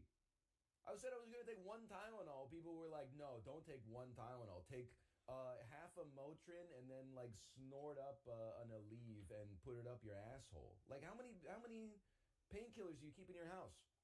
I have Tylenol and children's Tylenol. That's it. That's all I got, man. I'm a registered nurse? Okay, well, thank you for everything you do for society. Sorry about all the fucked up stuff I said about the medical system, even though much of it was not directed towards the people involved at the front lines, like nurses and doctors and nurse practitioners and even the admin staff. Most of it was just directed towards the system. Thank you for asking, Kate. I think my thumb, I don't think it's great, but I do think it's not going to be as bad as I thought it was going to be, but it's not great. What happened to it? I kind of smushed it in the back door, like between I had it where the hinges, and then I closed the door on it by accident. And then the nail turned completely white, and we put some gauze on it. I mean, someone tried to steal our daughter on the way to daycare, and I went, wah! Jonathan. I know you're delirious because of the painkillers. Brother, I took one Tylenol. You know people be waking up with a headache taking 2 Tylenols? I took one little red, like an easy swallow tab. I do think it's realistic that I lose the thumbnail, though. When I looked, like, when you take, and I apologize on YouTube, you're probably like, please give us some more, like, content. But this is my content for today, okay? You got to use the adrenaline you have when you hurt yourself. So I went upstairs, holding my thumb, and I looked at Kate, and the first thing I said is, like, with the most calm demeanor I could muster, I said, don't freak out, I hurt my thumb really bad. And then I just went to the bathroom and started running cold water on it. And then I was running the sink on top of it, and she was like, your thumbnail's completely white. And I had to resist every impulse in my body to be like, yeah, I know.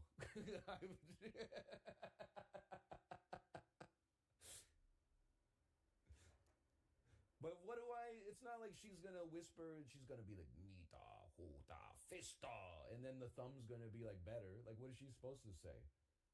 Is she supposed to say, "Does it hurt?" It's the same thing. I'll be like, "Yeah, obviously." There's like nothing she could have said where I would have been like, "Thank you for your healing incantation," right? Kate, stop roasting me. She's in chat going. He just kept saying, "Ah." Yeah, I was going. I was. I did it. My head bowed while running the sink on my thumb going,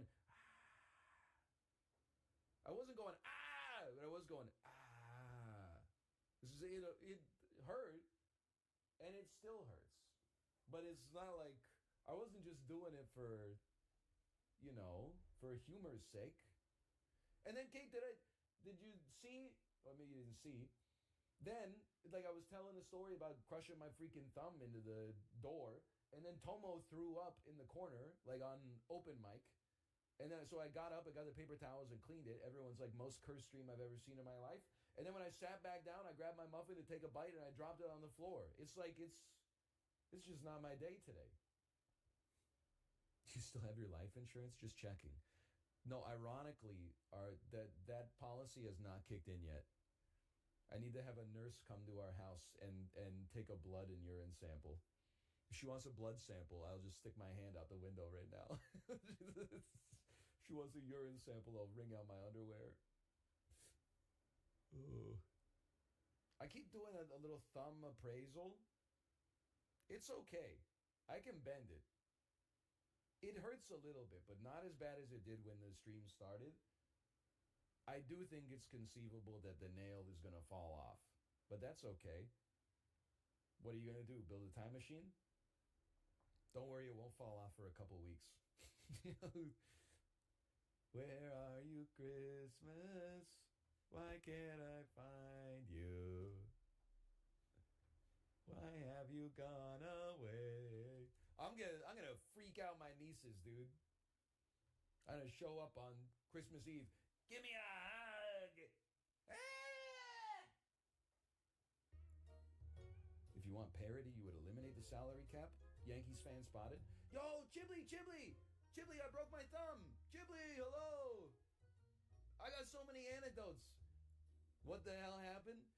I slammed it in my back door, being mad that I was already late for stream because I dragged my daughter to daycare in a sled in this blizzard.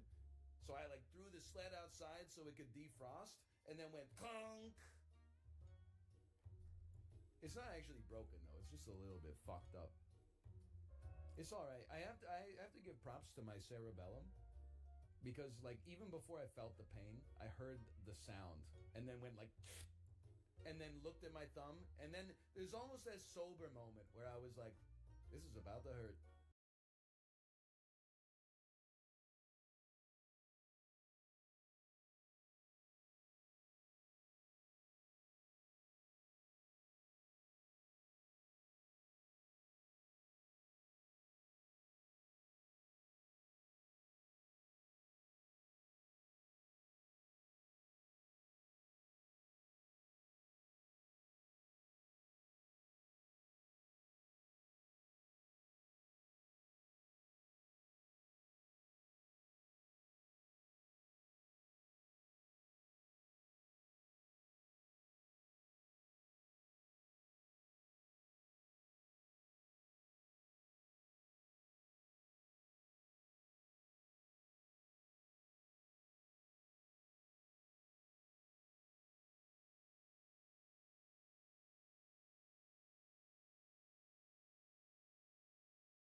we've talked to a bunch of like military guys recently, and soft power is obviously a super important conversation for managing geopolitics, which tariffs is obviously one of the immediate things that comes up. Mhm. So how, when you think about like geopolitics, how do you balance things like economic free trade and the value of that versus things like using soft power rather than hard power to like manage geopolitics? Because I feel like I always get stuck on these two things, like the trade-off between the two and other It's factors. the same obviously. way you handle any relationship. Positive reinforcement is way more effective than negative reinforcement, and I learned this in the classroom as well. Kids are much more likely to respond to incentives versus punishment. So I think with countries, if you're talking about soft power, you need to talk about like, how am I going to bribe them? That's always should be the conversation, because if you're just going to be like, how am I going to, send weapons to bomb them? That's not as productive, I don't think.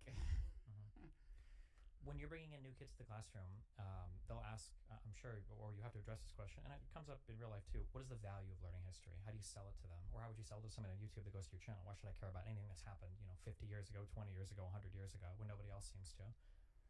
It's about the survival of our species. That's why everything comes down to survival and reproduction. I don't know, we don't like to think about it like that, and then also, like, I say, hey, I love dogs a lot. I love cats a lot. But when it came down to it, I'm going to do whatever I can for my fellow humans. And I know this sounds weird, but I think one of the problems with humans, what a great setup that was. One of the problems with humans is that we're the tribalism aspect of it. Because if you notice, like the comment sections of videos, whenever you see an interaction between a wild animal and a human being, often the commenters, which are humans, I assume, are defending the wild animal. That to me is the root of many of our problems as a society. We turn against each other so quickly. And so what history is we're learning about how we've cooperated, but also the conflicts. And that's why it's kind of overrated what you learn, specifically as far as what stories you tell. But I think the lessons that you learn from those stories is the most important part. And I know I have my niche on, like, American political history is what I teach, and mostly it's like presidential or like Congress or Supreme Court. But I can choose to tell stories that have lessons that are universal that will benefit the survival of our species. That's typically what I always have in mind before I even choose a topic for a video. Given what's going on with Trump now, and the fact that I think he just caught a conviction on 30-some felony charges, and then he's got however many more he's facing, do you think there are any historically relevant things that people could be aware of that would give them some kind of insight or understanding of what's happening now and how that might fit into any prior political historical past in the United States? Yeah, I mean, it's unprecedented that somebody with so much power has been found guilty. Like, usually people that have a lot of power just get away with it. So I think it's kind of jarring for a lot of people, like, whoa, wait, this is weird. So, this is nothing new in terms of like people with power abusing it. But I think as far as parallels to, as far as like how many people don't care that he's broken the law, that is a new thing in American history, and it's kind of hard to, historians are having a hard time like analyzing it so far, I've noticed. What do you think has caused like such a major paradigm shift in like the American psyche that suddenly Republicans are okay with essentially somebody who's done crimes being a president? Well, I think the root of it, taking it back to economics, is scarcity. I think there's a problem now with I think the haves and the have-nots. We've come to an impasse where now, like, the wealth disparity is so bad. It's you always have wealth disparity, you always have wealth inequality, but it's so extreme now. And also combined with the fact that people are more informed than they used to be, because it used to be like they didn't realize how screwed they were. Now everybody knows how screwed we are, and so we're cynical against the entire system. And so then once pretty much everybody is jaded, right, around the entire world even. So once you figure that out, then like, okay, who do I trust to solve the problems? Well, shoot, you can fall for any con artist. Like, it doesn't matter. Like, I fall for con artists all the time still. And so then it just comes down to who's the most effective at messaging. And so a lot of people believe everything that Trump says, and until you solve that part of it where people critically think about what he's saying, then it doesn't matter, because the talkers are winning. That's why, like, with you, Destiny, like, how does it feel having so much power? Like, you ever really think about how you have the power to not only change people's minds, but change powerful people's minds? You ever really think about I don't know how many powerful people are listening to me yet, but I think they are. I mean, you think about it, like, you have an effect on public policy in so many ways, because most of us don't have enough time to really think about things, and so we just find people to trust, and so many people trust your opinion. It's I think that the way I think over the past few months, the things that I've been working on kind of the most in my free time is trying to figure out like how people arrive at conclusions, because obviously if my forte is debate, my goal is to change people's minds. And I find that the fact part, that logos part of the rhetorical triangle, is probably one of the less important parts. Yes. It's nice if you can be factually correct. In my opinion, I think that's the only thing that should matter, but obviously it doesn't. So when I try to find out how people put together ideas, where they come from, why they believe the things that they do, I'm basically trying to get in between that process of somebody might say that I think that rent control is the only moral way to solve homelessness, and I'm like, okay, well, what if rent control is bad? And they'll say, oh, well, you want homeless people. It's like, okay, well, what if we do something different? I was like, oh, that's because you're a conservative. And it's like, okay, none of what you just said responded to anything I said. So yeah, I find that most of the work that I'm doing now is actually like trying to figure out how to be more rhetorically effective, because it's probably one of my weaker areas, because I'm just so fixated on like, oh, well, let's just look at the numbers and see what's going on here. Oh, interesting. Because I think rhetorically you're actually very gifted, but I never thought about that. Yeah, actually bringing up facts is hurting you. That says a lot about our society. Well, I mean, people say that, but I mean, I feel like more or less it's kind of always been that way. I think people are really narratively driven. I think that the emotionally driven. Yeah, but I mean, we're creatures of emotion, right? And power is everything, right? Like, what would humanity be without love or art, or the caring for our children, or the desire to live for something greater than yourself to help your fellow man? These are probably like the most important drivers that make humanity, still be in existence. But but it's very frustrating sometimes, because I'm sure when you were growing up, when I was growing up, like if you wanted to find the answer to something, man, hopefully somebody had like an Encyclopedia Britannica, you'd open the fucking books, you had to go through, it's like, oh, whatever. And the idea was that, man, when we get the internet, when Ask Jeeves or Ask Lycos or Yahoo and then eventually Google came about, like, man, everybody's going to know everything. Every human being is going to be like a walking encyclopedia of knowledge. And man, that is, it can't be further from the truth. Yeah. But I think it's because a lot of people, when they're pursuing, when people are looking for information out there, I think that people tend to look for what makes them feel good. I think that people have a really big misunderstanding about how human minds work, and things like truth, I think, are instrumental, and that we use them to feel good. And as soon as the tool doesn't serve that purpose, we'll take that and put it aside, and instead of looking for true things, we look for things that make us feel good.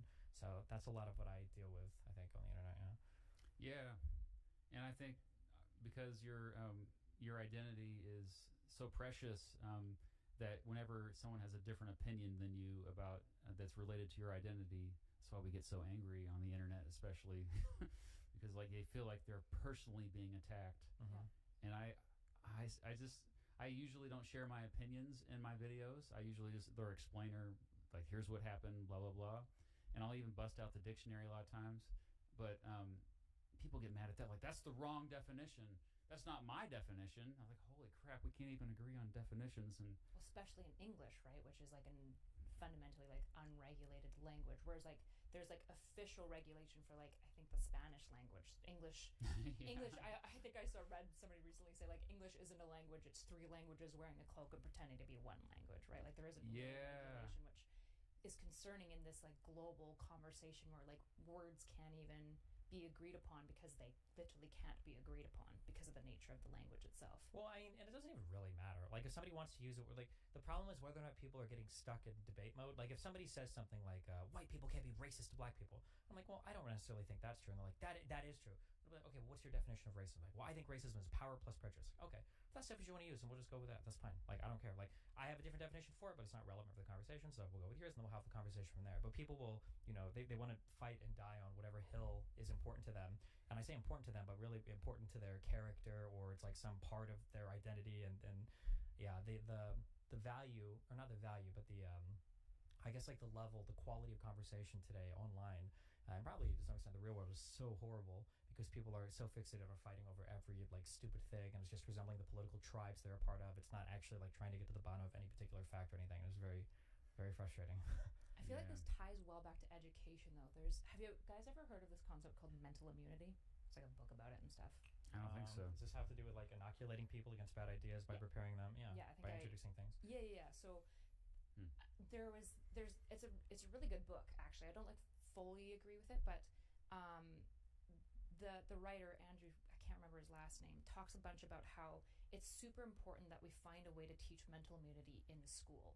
And he talks a bunch about like the critical thinking era, where like in the 90s and early 2000s, kind of education was obsessed with teaching kids critical thinking. And it seems like broadly not overly successful, because like what is critical thinking? How do you think correctly? Like these are all incredibly difficult things to define, right? I'm super curious. Have you seen or thought of anything that would help people think better at like a macro or national level? Media literacy is always brought up, and I mostly agree with that. But when we say critical thinking, a lot of times like that's a little bit too vague. Like, what do you mean? I think at the root of it, though, is like I made a whole video about how do you know if something is true or not, and unfortunately, it didn't perform as well as I wanted it to. But I lay it all out in terms of like the most important thing is you have to just start trusting again. You have to start trusting institutions and specifically experts, because I mean, what do you consider yourselves experts at? Everything. Obviously. Yeah, other than but if you were just to pick one thing, what do you think you're an expert at? For me, I think I'm good at debate and persuasion. I think I hope that I excel at critical thought. I think that I have a lot of unique tools available there. Critical thinking is a really big skill that I try to, I guess, impart onto my audience, and it's something I talk about quite a bit. You said earlier, for critical thinking is difficult to define. I agree, but I think that's because a lot of people use critical thinking as a substitute for the term common sense, which I hate. Because common sense is basically what people say when they say critical thinking, they really mean just like, I want you to look at this and come to the same conclusion that I've come to. When I think of critical thinking, I think of basically metacognitive processes. So how can I examine my own thoughts and make sure that they are moving me in a truthful direction or some direction that's serving my goal. Thinking about thinking. Yeah, exactly. Because humans can do that. We can observe ourselves, which is, I think, unique. It is unique. I've got dog hasn't told me this before, but I'm assuming they can't do that. But so the idea of like one example, I try to always give examples when I talk about critical thinking. One example might be if I go to watch a Joe Rogan video and he's talking about a particular topic, I might ahead of time just write down, I do not like Joe Rogan. This is a bias that I have. I need to be aware of this because Joe Rogan might say something in the podcast where he's like, I think that 3 times 3 equals 9. And I'm like, this guy doesn't even, I bet it's not even 9, fuck this guy. But like, I'll look and I'll see my notes and myself, okay, well, hold on. I really don't like Joe Rogan. I'm really primed to disagree with anything he says. I need to be a little bit more careful when he says something to disagree with, because it might be just me hating Joe Rogan and not actually disagreeing with the substance of what he's saying. So those types of like strategies and tactics to deploy to kind of protect your mind from all of the cognitive pitfalls that are built into us to survive in the jungle that kill us in the urban jungle. Those are the things that I try to be aware of. Yeah. Do you think those could be implemented in school, like teaching kids like sort of like tricks like that to know what your typical biases are?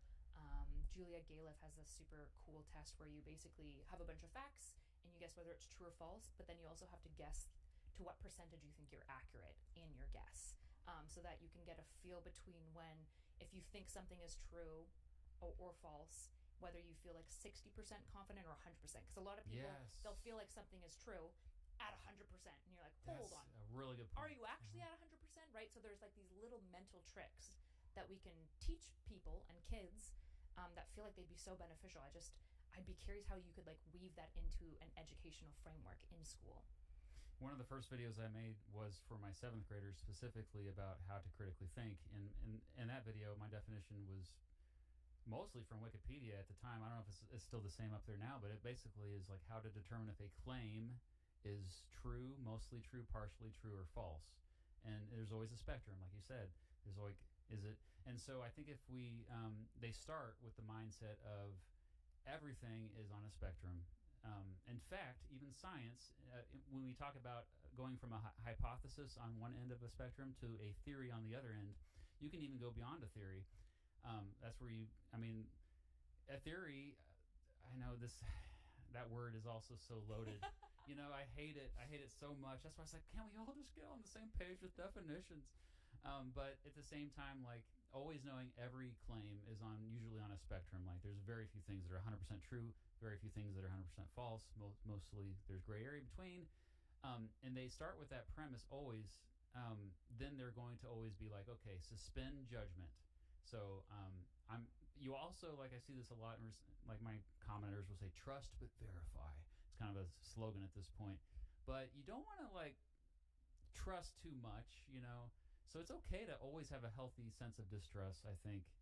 And if you just always approach every new thing that way, I think that goes a long way. It's a simple thing you can do, and it goes really far if you just start with like, okay, I'm going to slightly trust you. And then, we can keep verifying, and we'll never know for sure. In fact, we'll be confused until the day we die. But as long as we understand, like, we're aware of it, and we're not just, like, going at each other. Something that I've learned by, I used to play a lot of poker in my early days of college. And one thing that you learn very quickly when you're studying, because for Hold'em, really for all poker, it can be very math-based. Even when you play well and you're not just playing off the math, there's still ranges of cards that are acceptable. There's still ways to size up bets. One thing that you learn very quickly is intuitively, humans can feel three probabilities. They can feel 0%, they can feel 50%, and they can feel 100%. And that's it, intuitively. So if you tell a person that there's an 85% chance of something happening, nobody has an intuitive understanding of that. They think it's 100%. So you show me like a probability indicator of who's going to win an election. It's like 82% this person will win, and they lose. Like, how did they possibly lose? It's like, no shot. It was a sure thing. It's like 82%. That's 1 out of 5 is basically failing here. Like, what are you talking about? Or if you tell somebody like, yeah, it's like, it's like a 15% chance of this happening, and then it happens. Like, this was never going to happen. It's like 15%.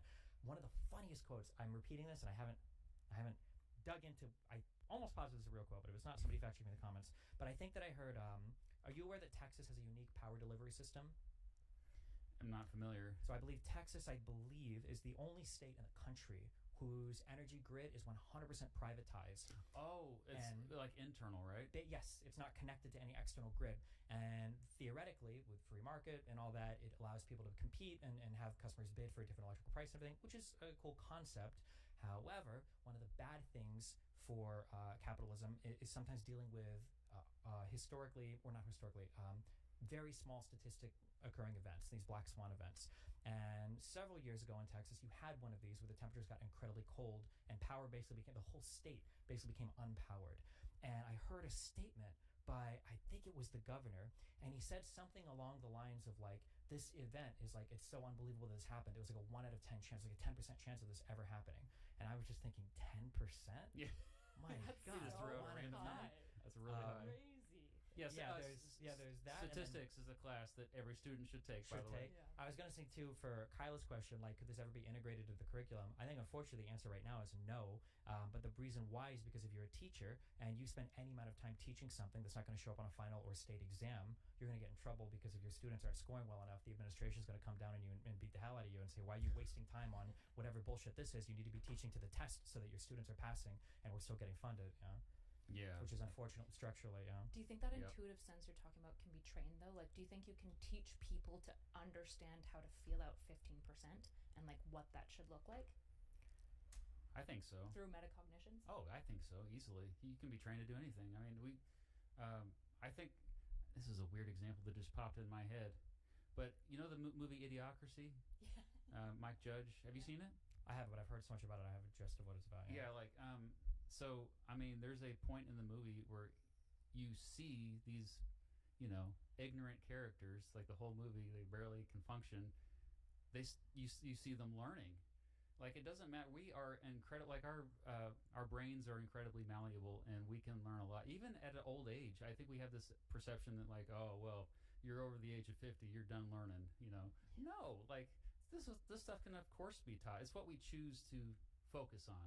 I think all the research in plasticity has shown that brains are more plastic than we'd ever thought. Yeah. 30 years ago. Yeah, like you said, that after even at 25, a full maturity number is completely made up. But people think like, oh, after 25, you can't learn anymore. Your brain is basically set, and your neuroplasticity is completely empty. And that's completely not true. Not how your brain works at all. Yeah. That's the fancy word for it. Neuroplasticity. Neuroplasticity, Start saying that. LTP wouldn't exist if you just couldn't learn anymore. But yeah. And what was what was the thing you were saying right before that? You asked him a question.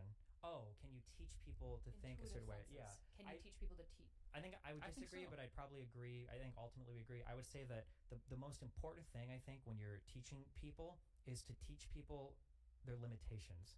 It's if you understand your limitations, then you can work around them and learn them. So like when somebody says like, could you like, I don't think I could ever intuitively understand 15%, but I know that I'm not going to intuitively understand 50%. So I'll think about it more. It's like, okay, well, somebody just gave me these odds. Okay, well, like let me actually sit and think about what that means, and then that would be the intuitive sense that you would develop. Is kind of like the check on yourself once somebody's given you something. But yeah, I feel like it's not just limitations though, because when I think about like little small like niche cultures that mostly teach limitations and not strengths, you actually end up with a populace that tends to underestimate everything all the time, including themselves, which also leads to a type of bias. So like growing up like fundamental Christian, I would say when I did the Julia Gayliff test, I tended to almost always underestimate my own level of accuracy, because in that culture, if you're thinking about your limits and not like areas where you're strength, you actually can also lead to a bias where you're incorrect in evaluating. I think when I'm using limitation, I think we're thinking of it differently. I don't mean limitation just in terms of like, oh, I can't do this. When I say limitation, everything I say, it's like an instrument to further your own understanding of yourself. So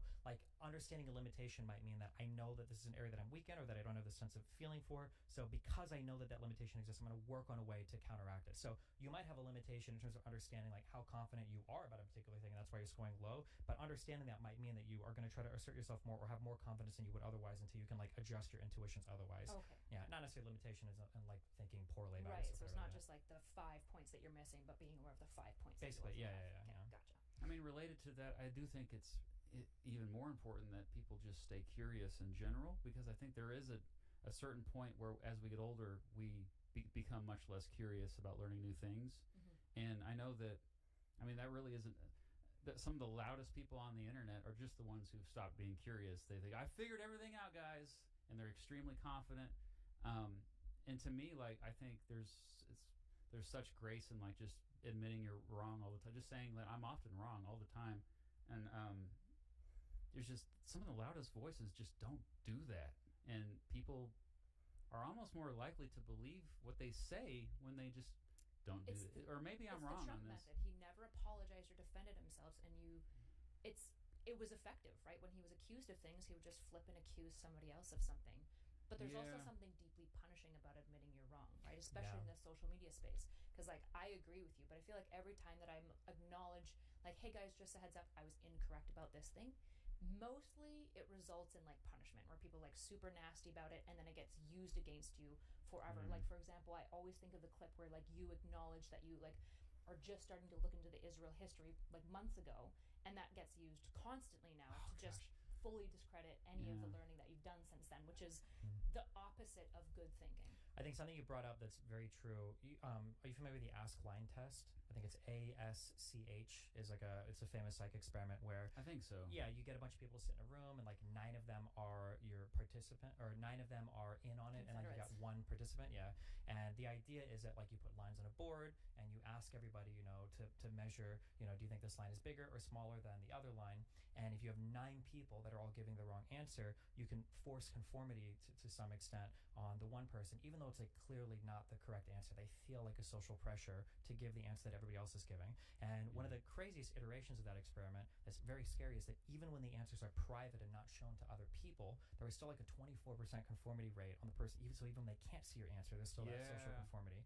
And I think that the issue, again, it goes back to what I said about like the existence of the internet. People think that humans are truth-seeking machines, and that we live in an environment where people are pursuing truth and being rewarded for truth. But oftentimes that's not the case. Being correct about something doesn't grant a reward. So when you're ever looking in an environment, you're like, man, why are all these people wrong, or why aren't they doing more work to figure out the correct answer? Well, what's the reward for it? It's something that I try to be mindful of, because on my YouTube, I'm very independent from all the other political groups. You know, I have like my own little world. I'm pretty isolated in the rural because I don't have like a bunch of friends that have like vastly different political opinions than me, or family members that are pressuring me. So I have like the flexibility and the freedom to navigate that environment however I want.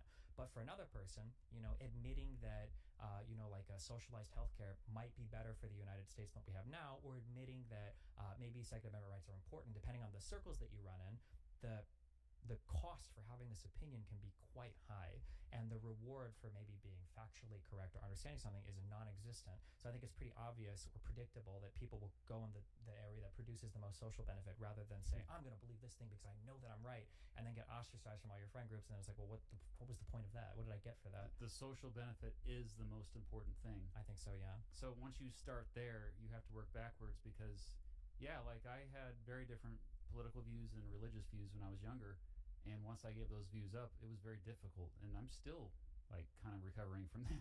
Yeah. And you have that fundamentalist background as well. I'm sure you can relate. Like it's, you know, you kind of, when you step away from, especially family, it's like that is so interlinked with your identity as well. Like it's I mean, we need to belong. It's just easier just to believe what everyone else is believing. It really is. Like, what kind of insane person's like, I'm gonna like try explore something new that we've never thought about before? It takes a kind of a yeah, and it's very person. inhuman to even for the other people in that group too, because there's an idea that's pervasive among a group. You know, you were just talking earlier about how important it is to trust people. We do have built-in trust to different groups. Sometimes I think that trust is misplaced. But if you've got 9 people in a group telling you one thing, and then one other guy has an idea that seems to be incongruent with the group, then obviously the feeling is, well, we need to expel him. This is like a dangerous virus. Like, get this guy away from us. So yeah, I think when people go to one of the things that I try to be mindful of when I'm talking to people is when you're trying to get somebody to believe something that you think is true and they don't, what you really need to do is you have to create like a safe environment for them to explore that idea, because they can be wrong all day. It doesn't matter.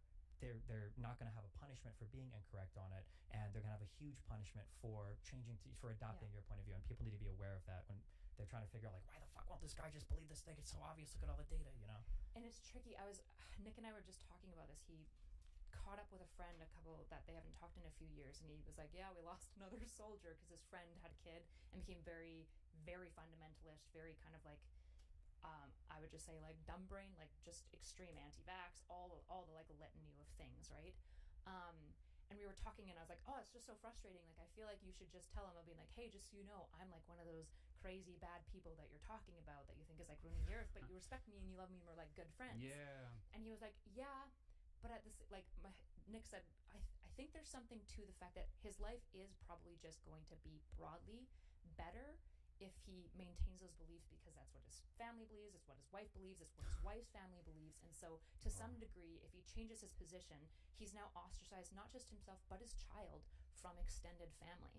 And there's like a genuine trade-up that people have to weigh here, where it's like, yeah, truth is really valuable, but at the end of the day, what matters most? The need to belong. Yeah. And it matters in a really real way. And it was like this moment of being like, you're right, like it literally might be better for this individual to just like let him believe these silly things for the most part, assuming that he treats his child well and he raises them well and stuff. Yeah. Because then that child has access to a massive social network that they might otherwise fully lose if he like got pushed to change his opinions about all these things, which is like a weird thing to weigh, because I value like capital T truth in my mind so much. Yeah, I know, because I've never been happier in my life than when I kind of left that, you know, like left the pretend world and try to find out the truth. And it's always a journey. It's never, I know that sounds like kind of cheesy, but it's, I don't know, to me, like knowing that there's always so much more out there than your own life, and then just choosing to just stay with what you know, it's just boring. Yeah, you mentioned curiosity earlier. I would be terrified if I looked at videos of myself from 5 years ago and I had every single opinion that was the exact same as it was then. Oh my gosh, yeah. Oh Jesus, I'm I always changed or changing grown. Or, yeah, that would be terrifying to me. But yeah. that's probably a personality quirk as well of ours. Yeah. Like, I imagine I'm like 98th percentile for openness to experience. You're probably super high in that. I imagine you are as well. We also found ourselves in a very selection biased field. YouTube, politics specifically, talking about ideas. Midwesterners. You're kind of there. Kind of. Alberta's kind of like I'd say you're Midwestern. It's Yeah. more like Texas, in fairness. Texas is basically Midwestern, northern Texas, I'd say, yeah. Okay. But there's like this question that I always have of like, you know, I think of like Brittany Simon's twos, right? Like, are they happy? And does that happiness just actually matter? Like, maybe I'm weird because I don't think I'd be happy either because of my like insatiable need to know and like learn more. But people who don't have that drive, are they like better off being happy and like mentally well and functional and like not doing crime and like, you know, just kind of existing? They're better off being institutionalized, right? Like I think of the there's a lot of movies about this whole idea. Like you have a certain group of people that are essentially prisoners, but there's a huge percentage of them that are okay with that. They really are. And actually it's related to this. A lot of people say that they are against fascism or authoritarianism. I think it's bullcrap. I think it's a lie that we tell ourselves. I think we like to have a daddy who takes care of everything.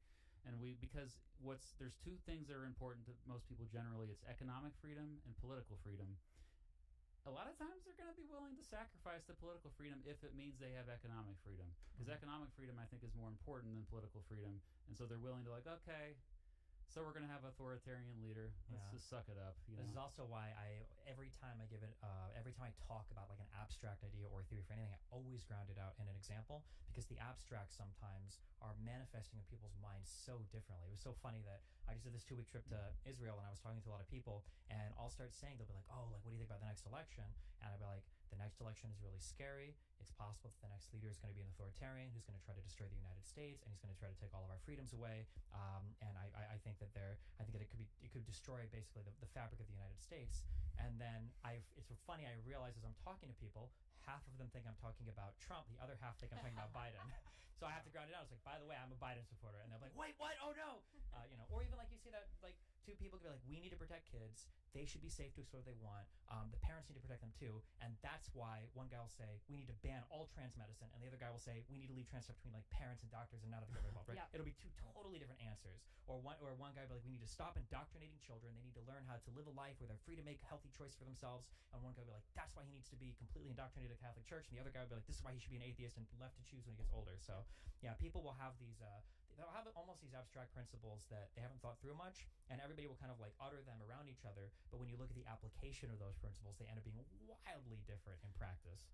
Another shortcut to find out who's bullcrapping you and who's telling the truth, though, and I think everybody needs to realize this when they're choosing which politician to support, is which politician or anybody who's making promises actually like fulfills that promise. And actually, more importantly, if you can predict the future and the future actually happens, then maybe I should trust you instead of the person who keeps predicting the future and it doesn't happen. Like the folks who always say the end of the world is near.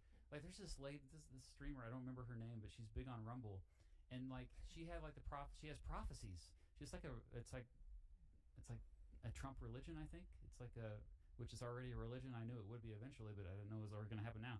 But she's like the day before the verdict of the Trump trial, she predicted that he would be found innocent, and she's like, she truly thinks, or maybe she probably doesn't really think this, let's be honest, but she said that God told me that he will be found innocent, and she got it or that Trump will be found innocent, and she got it completely wrong, but people keep believing her. Say to me, like, if somebody just keeps predicting things wrong, I'm just at some point going to just start tuning them out, right? Wouldn't you just? You think so? At a certain point. I think that when people are looking at people, when you talk about making accurate predictions, that's a very scientific mindset, right? If you're doing econ and you study a whole bunch of data, what you're trying to do is you're trying to make a formula that you could retrofit over all the data that then works prospectively. Like, okay, well, I've got a formula, and when I run it on all these cities, it works. Okay, well, now let's try it for the next year, and let's see if the data matches our formula, right? That's a very scientific way of thinking. I think that generally when people are looking at predictions, what they're looking for is not actually predictions. They're just looking to hear things that make them feel good.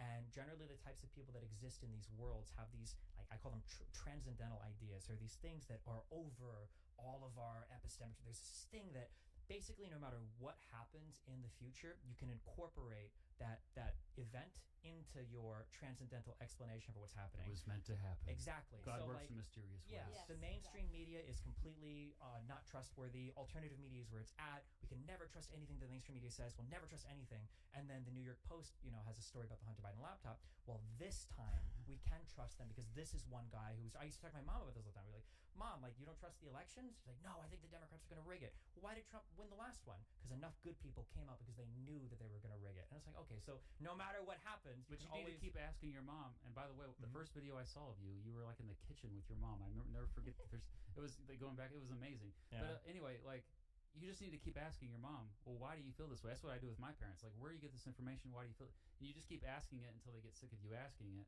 because they never think about why. It's again thinking about thinking. Yeah. They don't think It's about vibes. why They they're see thinking. things on like social media. It like primes them to believe other things. They see these things, and then at the end of the day, there's like this nebulous. Like if you were to reach in and grab it, it would be like cotton candy or a cloud, where like you could see it and it's there, but it's like intangible. And if you push them too much on it, for my parents, usually my mom would just start crying, and then we'd stop fighting. I'm like, okay, I'd well. be super. I don't want to talk about politics anymore. Yeah, Why do you always exactly. talk about When you politics? get older, You're a Stevie, know-it-all. you'll understand. Yeah. Yeah. I'd be super curious. I wouldn't be surprised if the prophetess, whatever her name is. Yeah, I don't whatever, remember her name. Probably feels vindicated, because I wouldn't be surprised if the line of rhetoric is because he was found guilty on all 34 unanimously by the jury. That's a little weird. A lot of the charges are kind of like ramshackled together. That actually proves that the whole thing was biased, and therefore he is fundamentally. I promise you, I wouldn't even be surprised if that came out. But talking about predictions, I feel like one of the most interesting things that I learned when studying psychology, and specifically like the analysis of psychology, psychometrics, is how horrible people are at predictions, right? Like we're really, really bad at them, even if you're an expert, right? They did a Right. study where they gave a bunch of case studies of convicts, and they asked lay people and experts who would reoffend, and the experts were wrong, actually in some of the studies more often than lay people, because when you're just going by your gut, we're pretty bad at predicting. This is why, like in forensics, for example, we use things like actuarials and things that we've tested under rock curves to ensure like we know that this factor is predictive of recidivism. Mathematics. You have We to do bring only mathematics in it, because yeah, human subjectivity Yeah. is just terrible for prediction. I think you and I probably have like I'm not sure your upbringing in terms of like fundamentalism or anything like that, but like I used to be pretty conspiratorial when I was younger, and I think that gives us a unique perspective on this way of thinking, because that used to be me all the time. Like I used to think I was so cool because like I didn't trust the man, like, and there is that satisfaction of being in this exclusive group, which really isn't that exclusive anymore. It's almost mainstream to be conspiratorial. But I think I can relate to it easily, and so I don't like how people make fun of Trump supporters. I do think that needs to stop. Like how the people that go on the street and then they just take the clips of the Trump supporters saying something stupid and then cutting it out of context. I can't stand that, because these are, for the most part, really good people, and it just breaks my heart that they've fallen for a con artist, like arguably the most successful con artist of all time. I mean, he's a pretty talented guy to pull it off. Yeah. I mean, we're talking almost 100 million people like, wow, if I had the power to trick 100 million people where I could just tell them a lie and they would believe me. Yeah. Holy moly, that's amazing. Like, to me, like, I get really upset when I have my own viewers on my channel like just blindly believe what I say. Like, what are you doing? Right. Like, check my sources at least, dude. Yeah, I have a feeling that Roger Stone is going to be like in the future the way we look at like Eddie Bernays, who like founded the PR firm. Because Roger Stone, like when you listen to, interesting. Did you go to the AMA with Roger Stone in the politics server? I might have listened to it a little bit. I feel like you Did I went ask my there. question? I'm pretty sure you talked to him. Or maybe I don't remember. Maybe.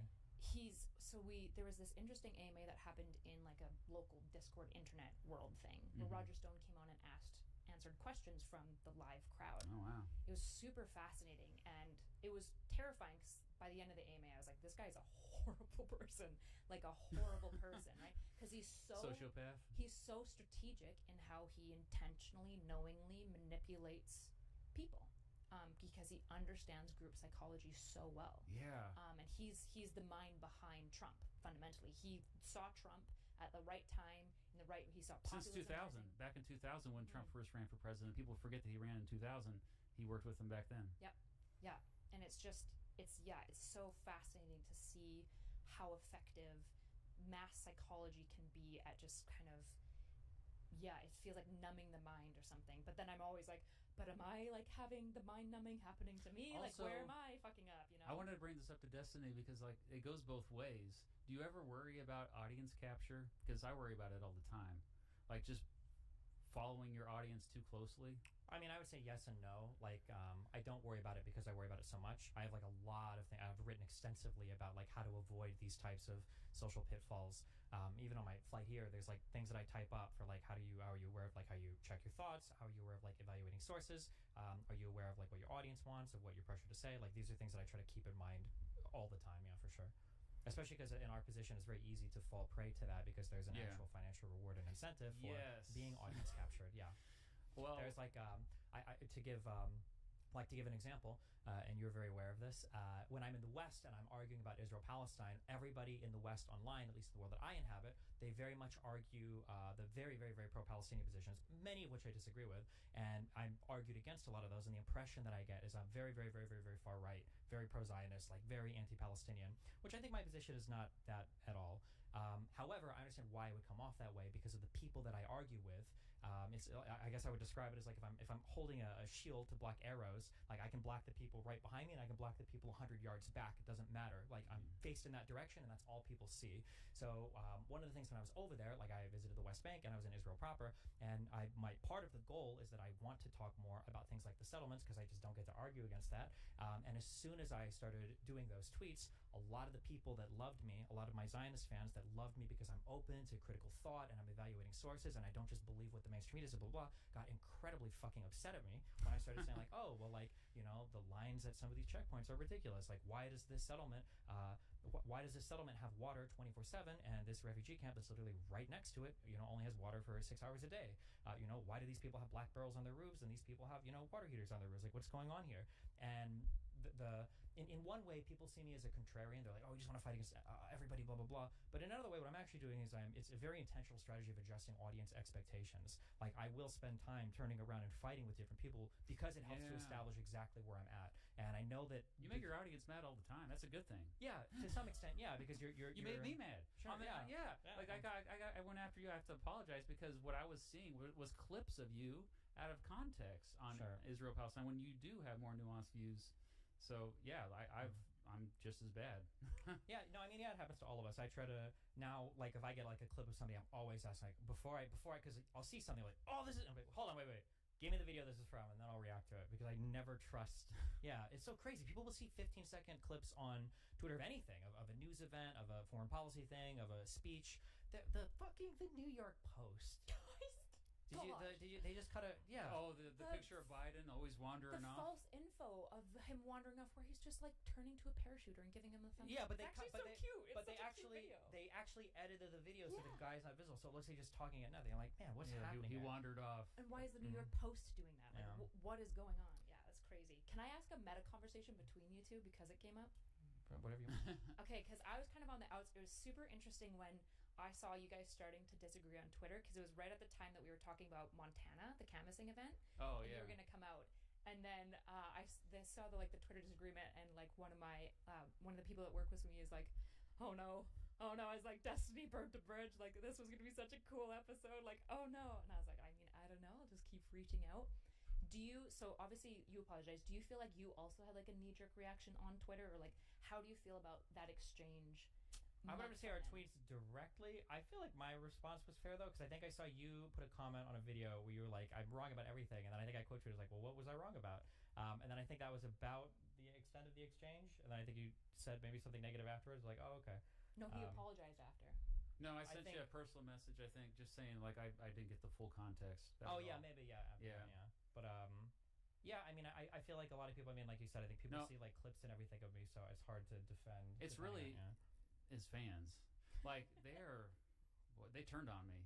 Oh, because how I first found out about you was like, oh, a lot of the people that watch my channel also watch you, and so I was like, okay, yeah, I'll reach out to them, and then but a lot of them like turned against me once I had different views about Israel Palestine, and really my views are fairly nuanced as well. Like it's not like I don't really have strong positions actually.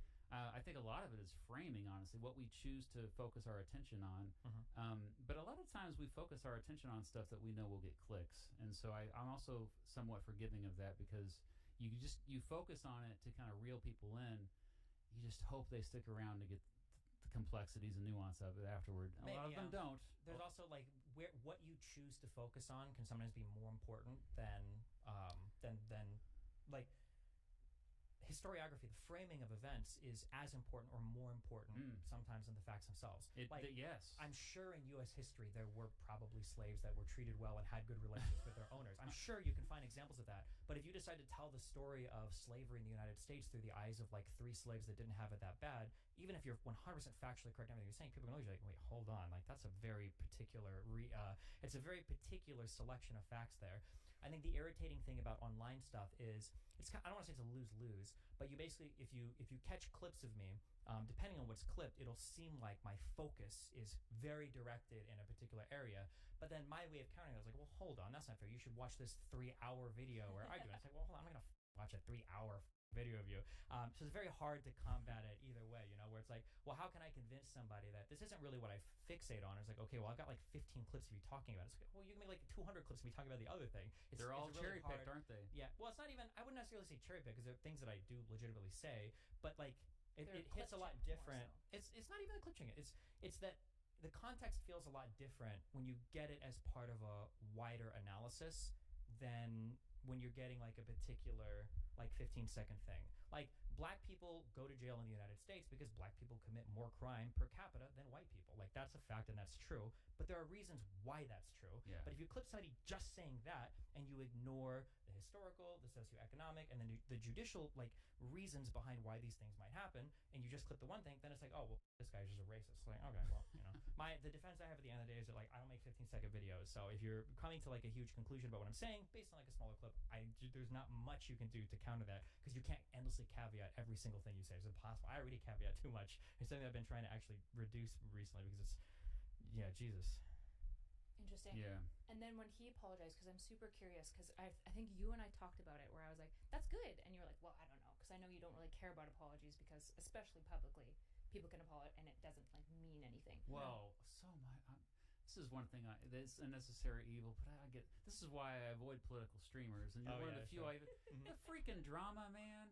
Like it's pretty crazy, yeah. You and Hassan, and then others too, like going back and forth, and but they all get so many views, and I get why you do it. It plays to our emotions, and we're so attached to these public figures. But this feels dirty to me. And it's the exact opposite of the issue that you mentioned with teaching history to classmates, or to not classmates. To students. Yeah, they wouldn't be your classmates. Yeah, to where it's like, well, how do we make this applicable or enjoyable or entertaining to them when we've got all these historical facts? While in the streamer world, it's the exact opposite, where it's like, okay, well, the facts. We're just going for maximum entertainment here, and that essentially becomes what the political streams or whatever are of the vast majority of people online. It's basically a way to signal, here's the values that I have, here's what I want you to believe, and the lens that I'm talking about these things through are whatever current events are happening and then the brief history related to them. But there's not like a due diligence to the historical fact or even to an analysis truthfully of the situation that's happening. It just becomes a convenient launching pad for whatever your particular ideology is. So if you're racist, you can talk about Israel-Palestine through the lens of like lazy brown people. Or if you're anti-Semitic, you can talk about it through the lens of like, horrible Jewish people. Or if you're a Marxist,